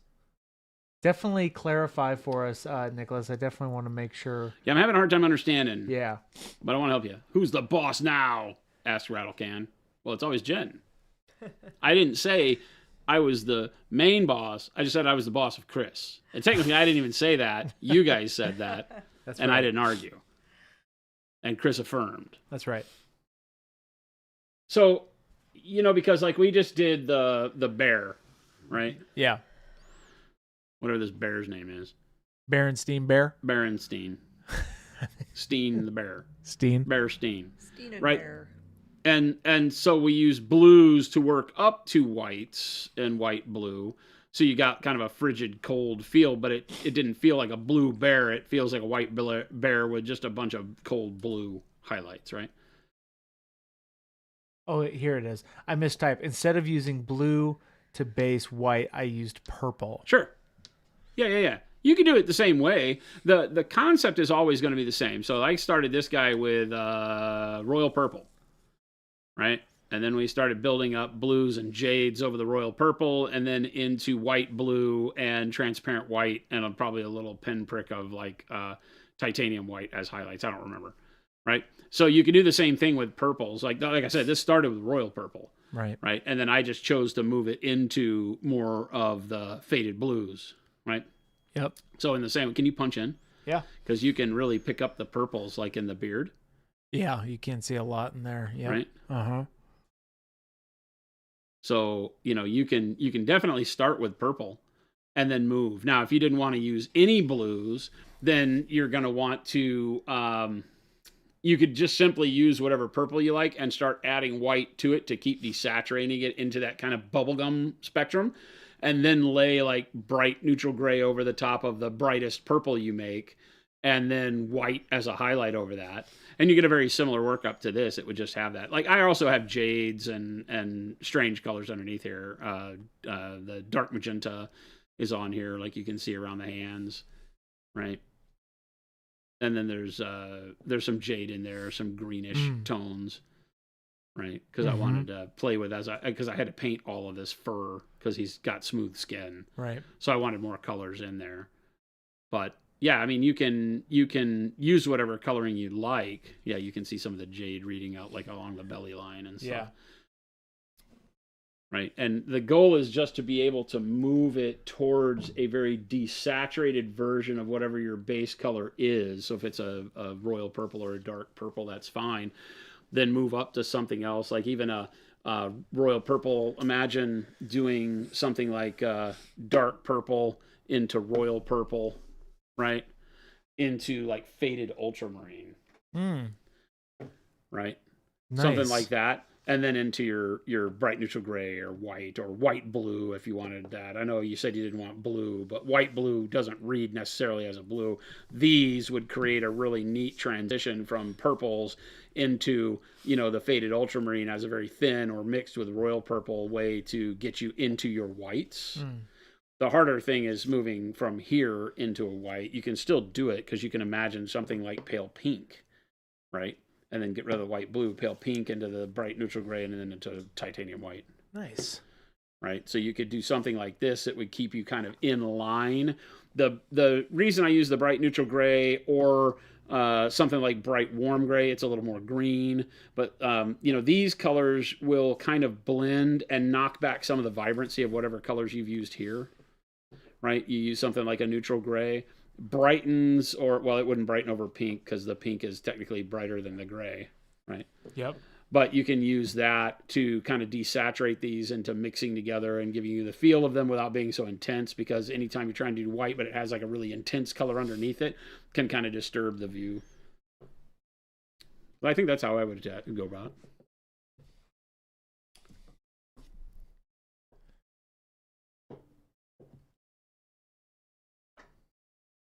Sounds like they want a white blue color or a cold white without using the blue colors. Yeah. Oh, Nick. Yep. I'm glad that helps, Nicholas. A cold white without having to use blues. Yeah, I think those purples would work really well. Although the royal purple is a warm color. Yeah. So you might start with like dark purple. And like dark purple and white blue together, mixed together to get you through a range of purples that cool off remember, purple has it's blue and yellow, or blue and red. Yeah. Right. And so by taking a color that has a little bit of a blue in it, keeps the purple from turning into pure white. Mm-hmm. Right. So it means that you would move and get, just a faded purple as you went across if you mix these two. And then eventually you wind up at white blue that doesn't look blue because it has this purple mixed backdrop to it. So it looks like just the brightest version of whatever you're doing. That could work really well with just two colors. Mm-hmm. You just have to mix during those stages, like what we're doing with, like the black armor and stuff. Blood Walrus, you keep doing what you're doing. I'm not here. I'm not staying long. I just came in to say hello. No one mentioned the Sit secret down for a paints minute. Jason's been eating. I can report no I'm paint eating sure has there have happened. been all kinds of shenanigans. That's what happens. Okay. No, we are very serious. We want a very serious show. This is a tight ship. Very tight ship. No dilly-dallying. Dally-dillying. Zero fun, chat. No fun. Zero. I know. This is all work. I know. No one mentioned the giveaways. Ghost Hunter, we said nothing about giveaways.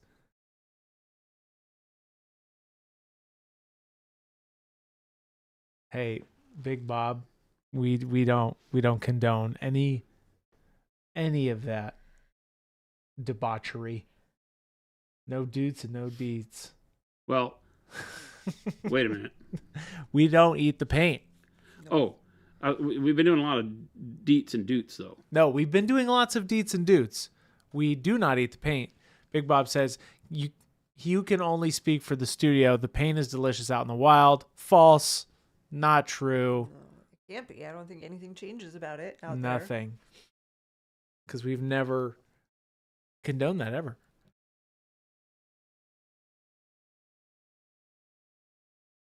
I love how on our social media somebody will say something about eating the paint, and I'll just put a smiley face. And then they'll come back and they'll be like, see? Yeah. See? He does. They say it's okay. Panic Bomb, that's false. Don't worry. Can read between the lines. No, there's nothing in between the lines. What's in between the lines is facts of not eating paint. All right. There you go, 'cause Poppy is being a little crazy. So. Bye, Jen. Bye, everyone. Take it easy. Thank you for stopping by. Yeah. Some hearts for Jen in chat, everybody. My cat thinks the paint tastes great.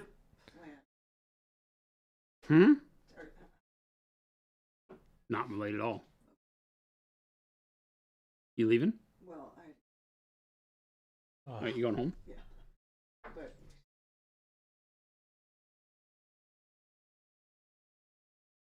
Do I need to stay? Yeah. Uh-huh. all right. I can stay till 6. You can? Yeah. Thought you just said you. No, I said I wasn't planning to. I thought that you asked me if I was planning to. Oh, okay. Yeah, okay. I'll let them. Bye, Jen. Feel better.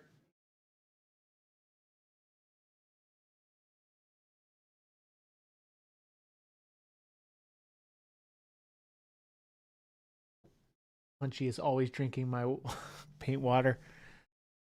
Here's the deal, chat. Here's the deal, chat. Let me break it down for you. Here it comes. Real simple. Here it comes. Right? Not eat the paint. It's really not in question. I pointed at you, chat, with my subliminal fingers. Do not. If you're hanging out with those filthy brush lickers like Zambies, it's just such a. Don't listen to her. Brush lickers. Just filthy brush lickers. It just comes out with such ferocity when you say that kind filthy. Of stuff. What? Get out of here. Don't do that. None of this. Technically, she's drinking it. We've been over this 1,000 times. Drinking is the same as eating. You just use fewer teeth.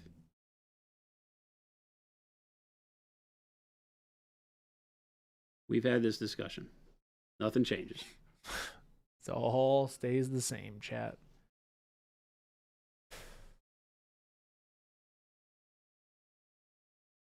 I started using paint instead of food coloring. Much more accurate colors.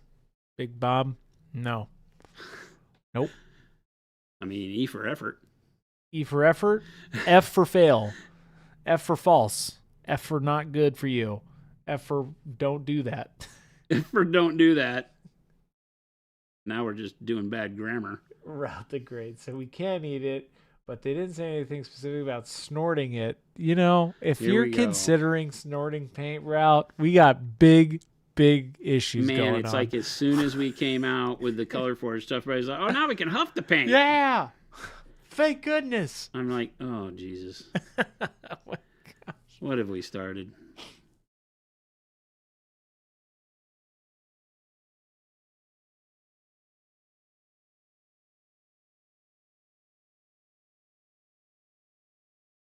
This is looking good. Lots of doots and deets, Jason. So quite a few. We got some doots. We got some deets. They all have rhyme. They all have rhythm. They all have rhyme. They all have rhythm. That's no, right. they don't. What is that? Don't do that to my doots and deets.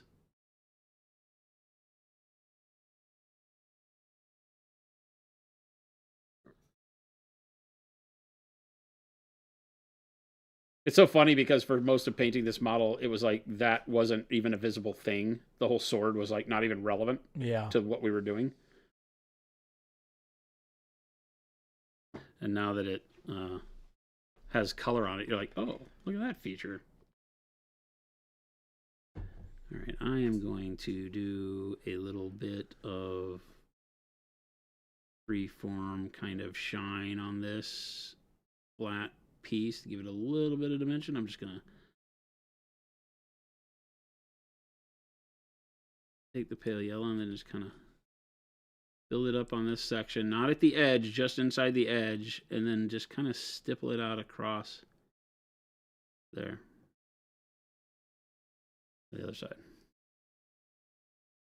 Gives it a little bit of a horizon line shine. Okay, you all understood that reference. Thank goodness. Feel the rhythm, feel the rhyme. Get on off, it's bobsled time. It's from Cool Runnings. Nobody cares. Oh, gosh. Chat cares. Nobody cares. Chat doesn't care. They're just feeling bad for you. Oh, man. Cool Runnings. The fact that you've seen Cool Runnings and not seen some really pivotal movies astounds me. I know. I have a long list. Cool Runnings. A bobsled's a simple thing. Yeah, so's the toilet.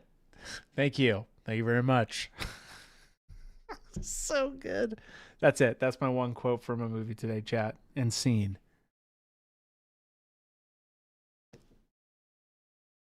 Do I have to put up with chat? Oh, I'm sorry, Source. Let me go back and see your question here. You see what I have to put up with chat? Repost it for me.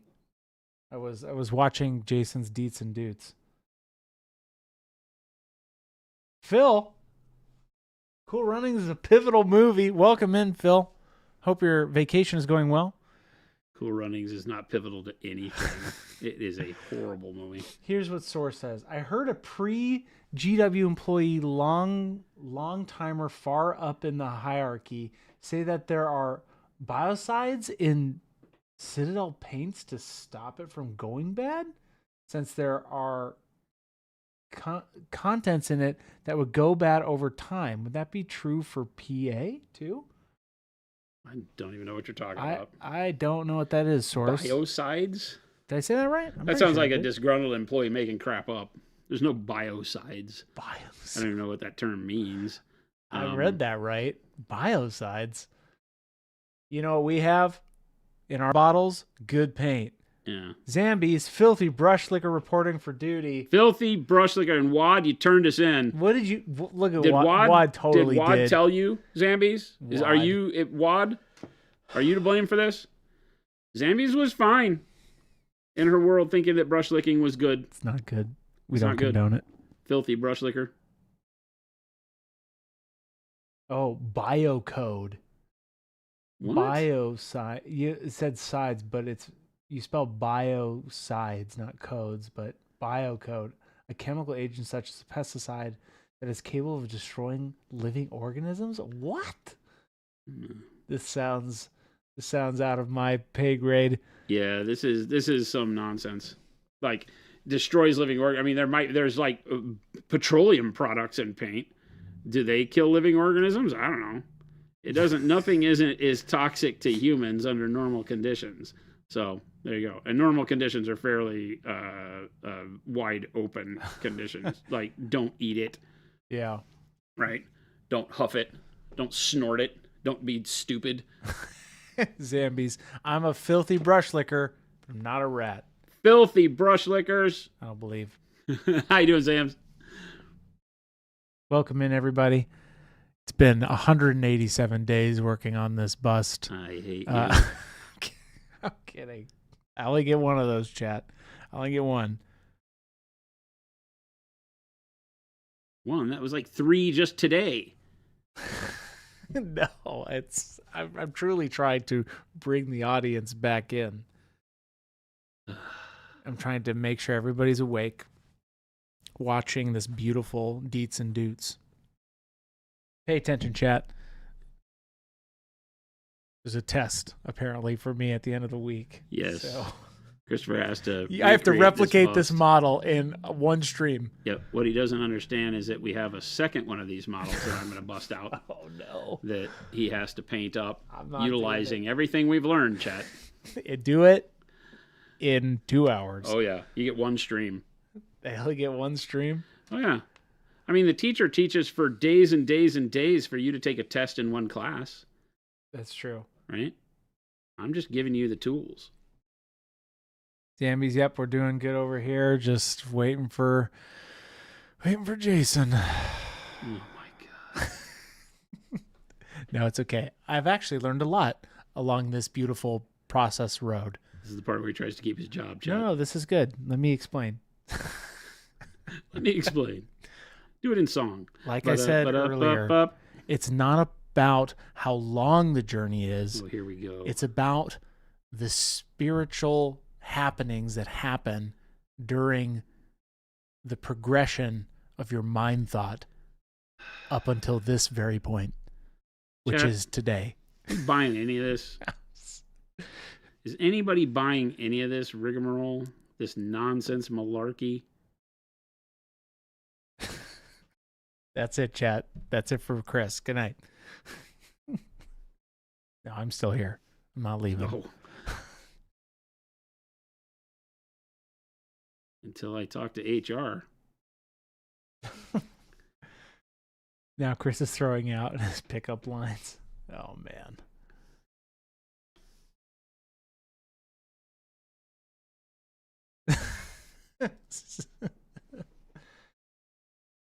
Zambies, it's about the friends we made along the way. See? Yeah. Right? Family! It's about the family and the friends that we have. It's all about family. We've trapped. And friends and family you trapped? What the heck kind of movie is this?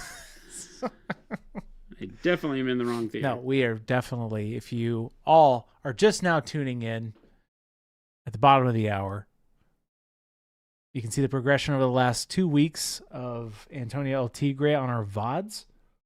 Started this on the couple Mondays ago with the face, going into the hair, then into the black armor. January 6th. January 6th. And then our first official news stream besides the in the third. new studio. The third was our test, but we ended up actually doing all right on that day. Yep. Definitely has been a new workflow around here, but it's been going good. Got a couple pieces that we're finishing up for you guys. That'll be out. Got the black armor coming out. I got a fun little thumb palette video coming out soon too.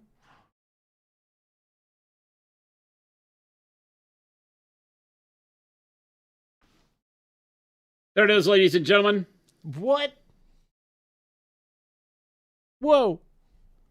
Whoa. I'm liking the sword. That's looking great.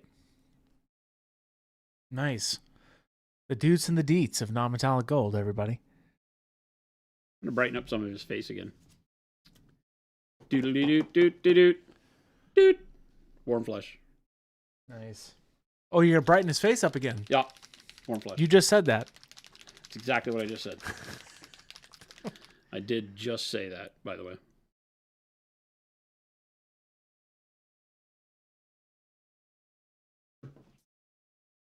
Zambies, I'm sure you're getting excited for Adepticon. What are you doing at Adepticon, Zams? You're not teaching, are you? I heard they're discontinuing Warcry. Is this all rumor? What's the deal, Zam? Discontinuing it? Discontinuing support for Warcry. Really? Yeah, they're supposed to announce it later this year, I think. There's been leaks of people, but you know how that is. Oh, yeah.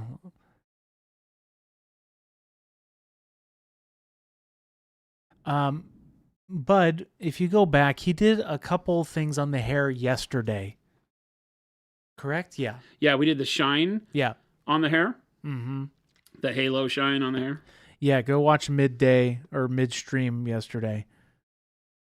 Zambies is teaching. All my classes sold out in 5 minutes. I'm nervous. Fan-freaking-tastic, girl. That's awesome. So cool. Don't be nervous. I'm teaching my first class in a decade there. Isn't that crazy? Yeah, that is crazy.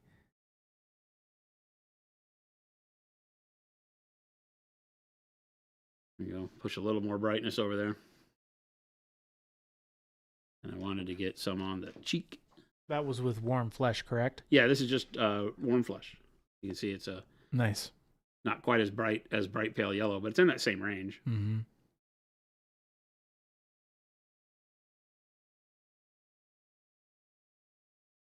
Zambi says, so far just rumors about Warcry, but if they do, doesn't matter. The community will keep it alive. A lot of people were making really good points about the community really not caring about that. They said it could actually be better because then they could do what they've done with Mordheim all along anyway, which is turn it into a much better game. Interesting. That could actually be kind of cool. Could be for sure. I wanted that cheek to be a little brighter. Nice.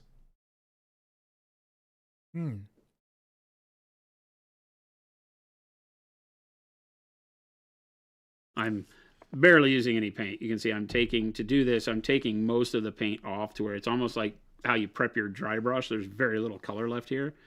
So that when I go over to the model, I'm not going to make huge impacts. It's just going to give me the ability to, maybe 2 or 3 brush strokes in any given area, bring a little bit of color back in.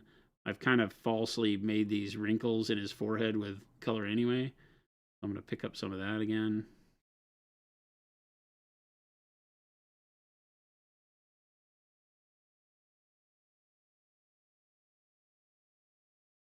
Being able to just drop subtle amounts of paint is a big key in finish work. Because obviously you don't want to have to go back and retune anything tremendously. Yeah.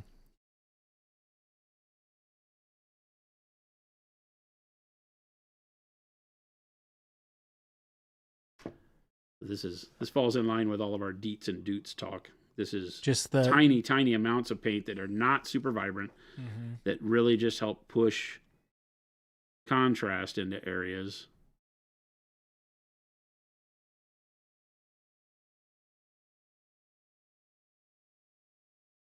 Ghost Hunter, is Jason going to paint the gold cord on the angel's shoulder? Ah, rats. Oh no. Ghost Hunter, I can't see it from the cheap seats. I still got to do this damn purity seal too. Oh my gosh, I was just about to say. And I got to paint the underside of his hand because we've never painted the glove part of his hand. And I've got some spots here where I rubbed a bunch of paint off of the end of this finger because I nicked it really hard. Oh, yeah. So I got to touch up because when I was painting down here, I started grabbing by the hand and I wiped a bunch of paint off just from handling it wrong. So I've got some details I've got to clean up, which is just pretty standard. But all in all, it's coming together. Yeah, the chain I completely forgot again. It's looking great. I totally forgot too. I totally forgot about. I that rely on you to seal. tell me this stuff, Christopher. I forgot about the seal too. I'm like, oh yeah, there's a purity seal there. Piece of junk. You know what I'm going to do? And this is a good learning lesson because this is one of those things where it's like, you know what you really need to do is you always need to put some at one stage of the model when you get right before your finish line, you need to put some paint on everything. Right? Put a base coat color on everything. Not a dark shade color, but a color indicative of what you want it to be so that it sticks out. Because it will just fall into obscurity and you'll forget about it until the end of the model where you're like, oh, look, we're not done. You know, look at all the stuff we forgot. So I'm going to start with some, not that. I'm going to start with some of this. Some dark burgundy. what's that for? That's going to be for the red wax stamp part of the purity seal. Right.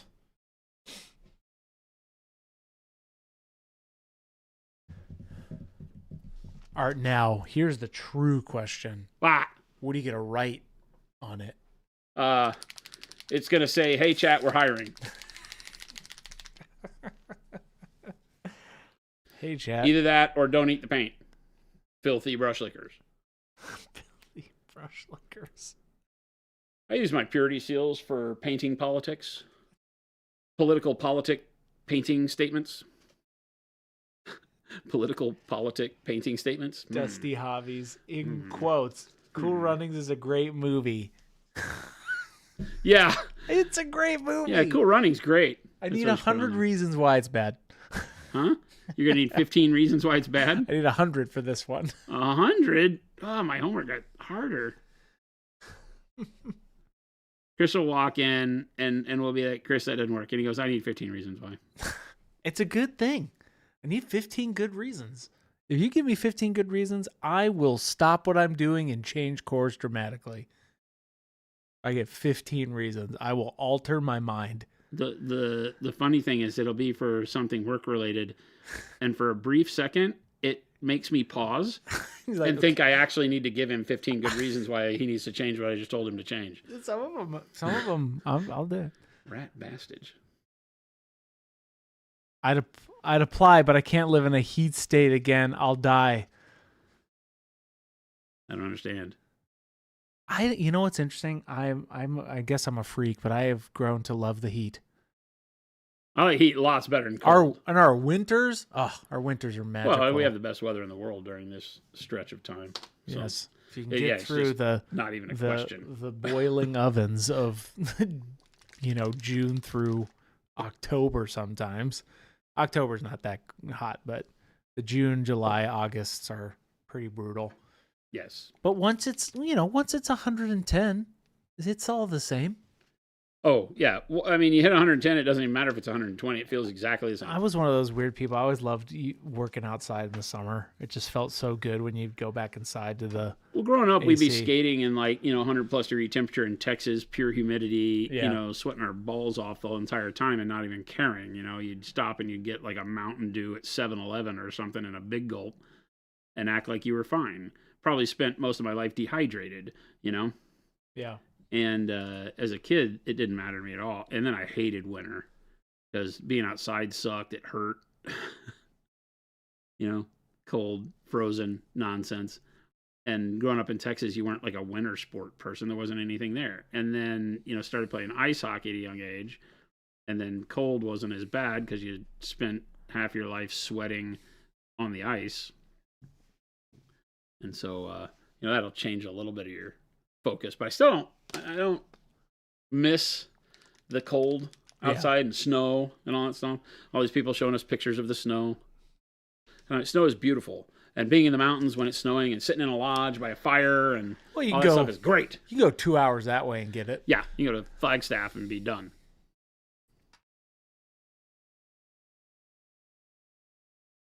But I'm not interested in all that nonsense.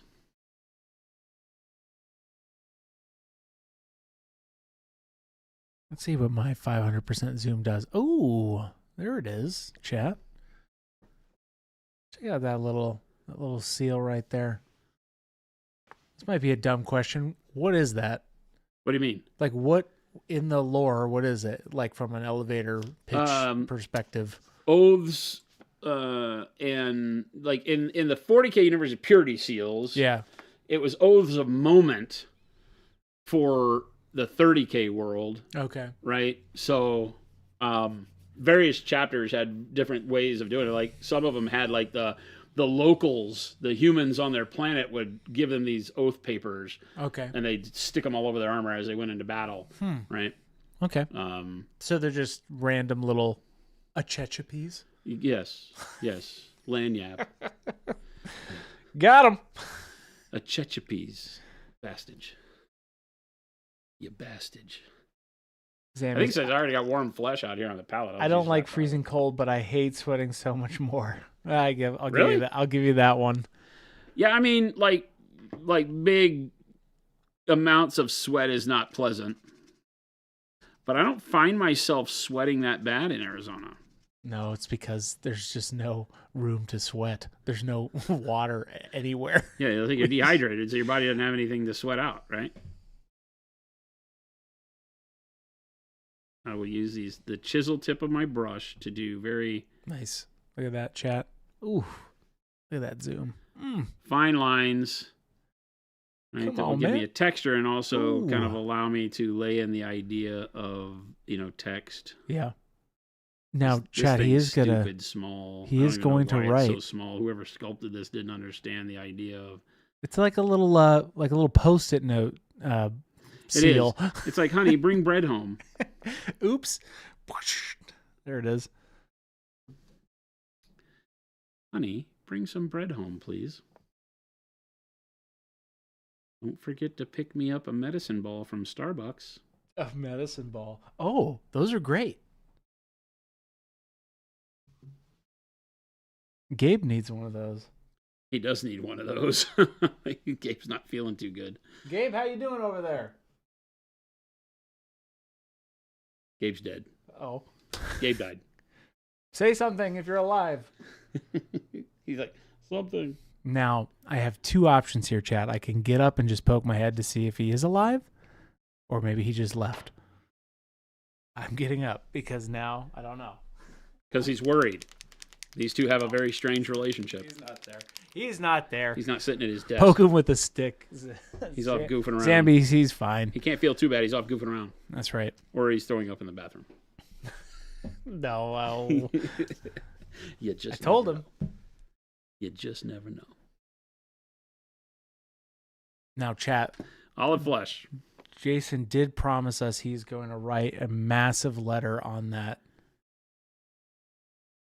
little seal right there. So that's going to be its entire stream tomorrow. We're going to get a special probe lens for our camera. And it's like the gentleman, I forget his name, the guy who's famous for writing things on blades of rice. Uh-huh. That's what we're doing tomorrow. Uh-huh. Chat? We're hiring. We're hiring. I knew it. I knew it.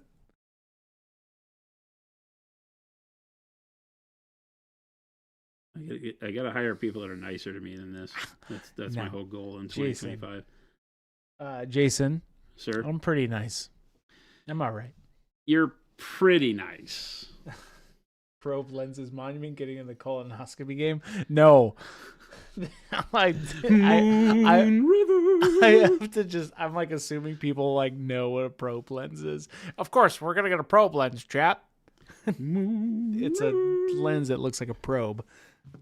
I shouldn't even explain myself. I'm silly. Ay, I'm burying myself in this hole. ay, ay, ay, ay, ay. Ooh, Chat. but a naughty or nice list. Could be fun. Ay, ay, ay. That's a good zoom in right there. It is. Jason, it's almost 4:00. What? Yeah. No way. Not Yeah. possible. Time is. can't fly that fast, Chad. I'm having fun. It's 3:57. Dadgummit. Where did the term dadgummit come from? I don't know. What does that even mean? Ooh, is that warm brown? That is warm brown, Christopher. That's nice. Warm brown, because you know what? Leather. I was Doing it in gonna warm say. brown. Don't even know if this is supposed to be leather. This may be supposed to be metal that I'm painting, but I'm painting it leather anyway. Big Bob, you said it would be done this stream. I always knew you were a liar. I've been a liar since you've met me, Bob. The only thing I don't lie about is everything I say other than I'm going to finish a model. The way you know I'm lying is when I say it'll be done today. Yeah. Yeah. I do like that warm brown. I'm good, Christopher, because I'm doing all this for you. Just for me? All for you, baby. The love I have for you runs deep, Chris. Chad, he's lying. Okay, so there's Help two me, I'm in times you know I'm danger. lying. He's lying. Help me, I'm in danger. It's not just when I say I'm about to finish a model. It's also when I tell Chris I love him. How do you know Jason's lying? How do you love me and not love Cool Runnings at the same time? It's Well, just that's also not how you possible. know it's a lie, because I hate Cool Runnings. Oh my gosh. Jeez. I don't hate the movie. I watched it years and years and years. It's old. It's a good point. It is an old It's a cheesy horrible movie. movie. Zambies. Every time I use warm brown, it makes me want hot chocolate. It is so good. It is a great brown. A wonderful brown. Some would say it's a very welcoming brown. A very warm brown. You know? Warm and welcoming. Yeah, it's a welcoming brown. Like, welcome in. Here's your brown. Go paint. I'm all right with that. That makes sense to me. It's warm. It's warm brown. Give you like warm, cozy, warm. Yeah, I'll take that. Yeah. Warm brown. Like a chilled dog, says Wad. Yeah. Chilled dog? No, a chill dog. A chilly dog. A chilly. I said chill. That's funny. Like, who's chilling dogs? I don't understand you people. Like a warm chestnut. It's a comforting wood. Oh, yeah. There you go. Wait, what? I don't know what kind of channel you think this is, Jack. Wad, is Chris having a stroke? Yes. In fact, I am. Yep. This is it for me. This is it for me. It's been nice, Jet. I'm ready to go at any moment.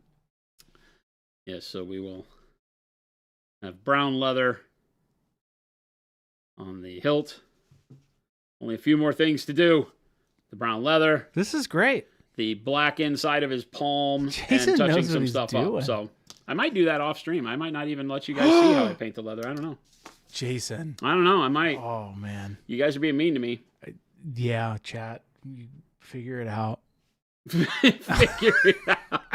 I've had a lot of fun painting this. It's a great bust. It's the scale of detailing on it is really cool because it allows you to really focus in on textures with the brush.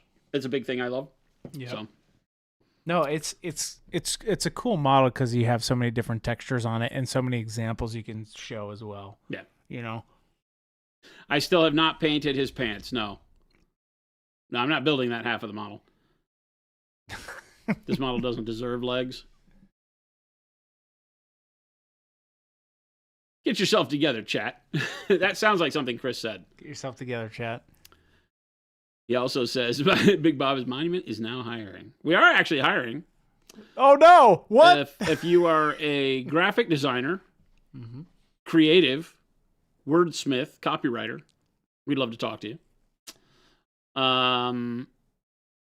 Or if you'd like to just come put stuff in boxes and mail it out to nice people, we'd like to talk to you too. We're hiring for fulfillment. And also for a wonderful graphics person. Mm-hmm. 5,330 filthy brush lickers in the Discord asking when things are going to be painted. That's true, actually. Never again. That's when. How about that? Never again.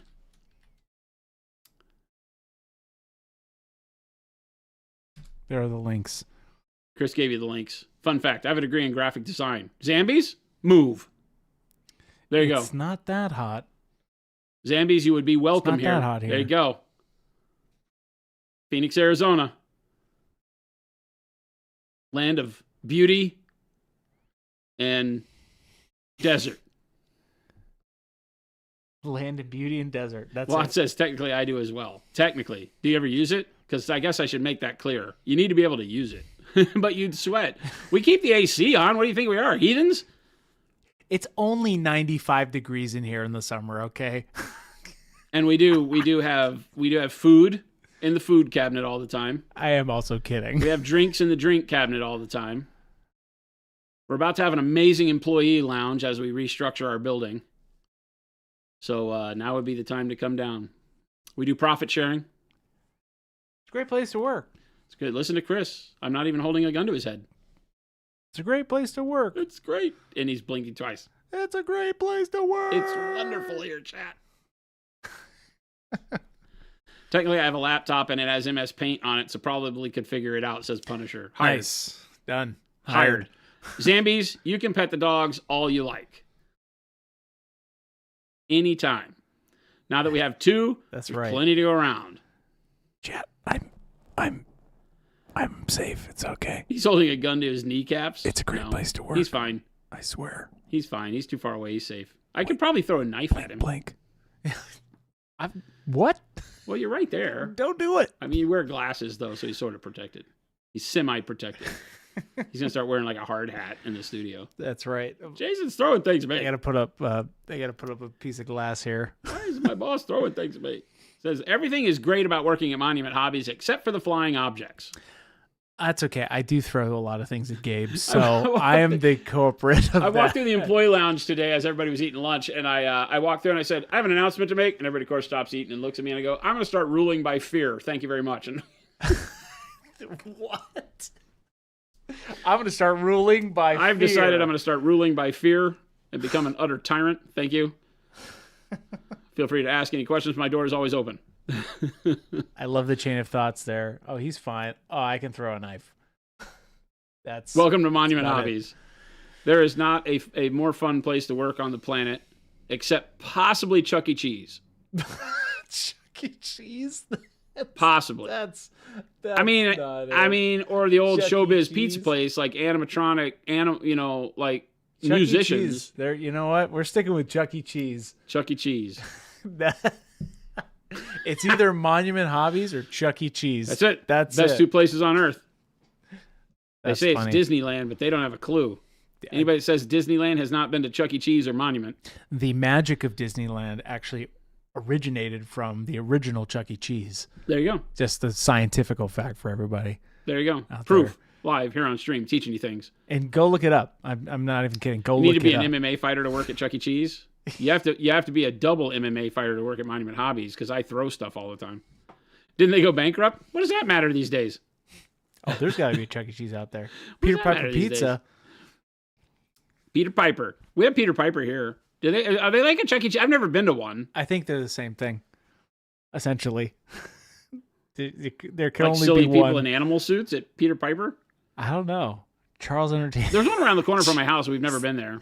Closest thing to Charles Entertainment Cheese. Yeah, it was Chuck E. Cheese. Chuck E. Cheese. Freddy Fazbear's we have. We had Showbiz and Chuck E. Cheese battling it out in Texas.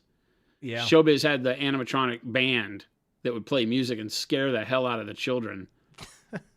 It was like Five Nights. I saw the Five Nights at Freddy's and thought a Showbiz Pizza was coming back. That's what Showbiz Pizza looked like. Oh, interesting. It was a big bear. It was a big bear. Your brother worked at Chuck E. Cheese. The employees ordered pizza from other places for lunch. I don't doubt it. It was kind of like cardboard. It was cardboard. Then came CC's Pizza. Does anybody have CC's? Leave where there's a CC's Pizza? Does that still exist? Worst pizza ever made, but it was like $5 all you could eat. CC's Might have even been Pizza. like $2.99 all you could eat. It might have been a $1.99 buffet. It was that incredibly cheap. Wow. CC's Pizza. CC's Pizza. Sugar chat. Rush says best all you can eat. Oh my God. Bud says I get to paint and watch the stream. Your workplace is pretty cool. Yeah, I know, and you get to hang out with musicians and Kevin Bacon and trying to steal my best friend. I get it. Okay, so maybe it's Chuck E. Cheese, Monument, and wherever Bud works. There it is. Maybe those are the 3 best places in the world, because it's hard to argue with Bud when he drops the knowledge. CC's was wild. CC's was just like literally, I think it was like $1.99 for all you can eat. It's horrible. Horrible. It was literally like eating cardboard, but it was cheap. I think a cardboard box costs more than Chuck E. Cheese. Or CC's Pizza. All right. Chris put the links up again, meaning I got to go. He's driving me out of here. Chat, thanks so much for joining us. As always, we love having you here. Hopefully you got to share some neat instruction with me. Hopefully I piqued your brain, got you inspired to try something new as we went through and did some non-metallic gold. You want to show the menu one more time? Yeah. Today we worked on the non-metallic gold for the sword. So we did the sword handle. We did the trinkets on his wrist, and of course the spikes on his elbow over here, the skulls, all the little gold that we missed the first time. I highlighted a little bit more on his cheek and forehead to bring a little bit more brightness over to our light source over here. And then all we really got to do is finish up the brown leather on the hilt, fix some of the stuff that I've rubbed off paint by holding the model so much. And then we're good. We painted the little purity seal too. So I think we'll be done tomorrow. Yeah, sounds like Put it. him on the shelf, call it a day. Getting close, chat. Pretty good. Tune in tomorrow. Pretty good. Does that mean I got to start something else tomorrow, too? We need to get another model.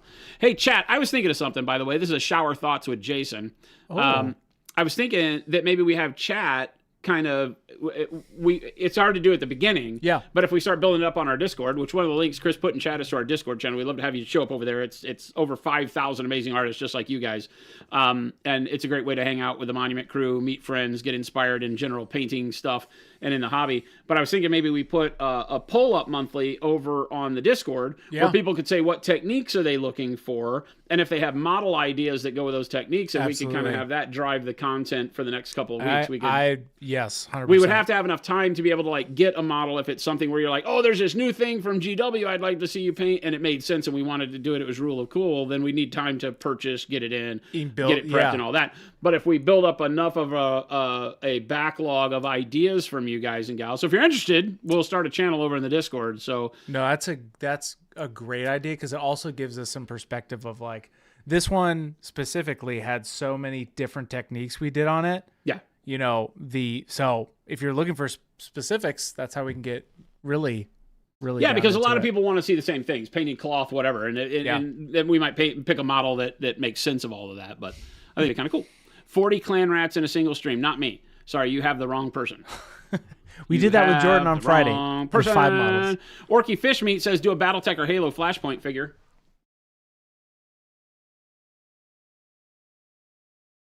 Done.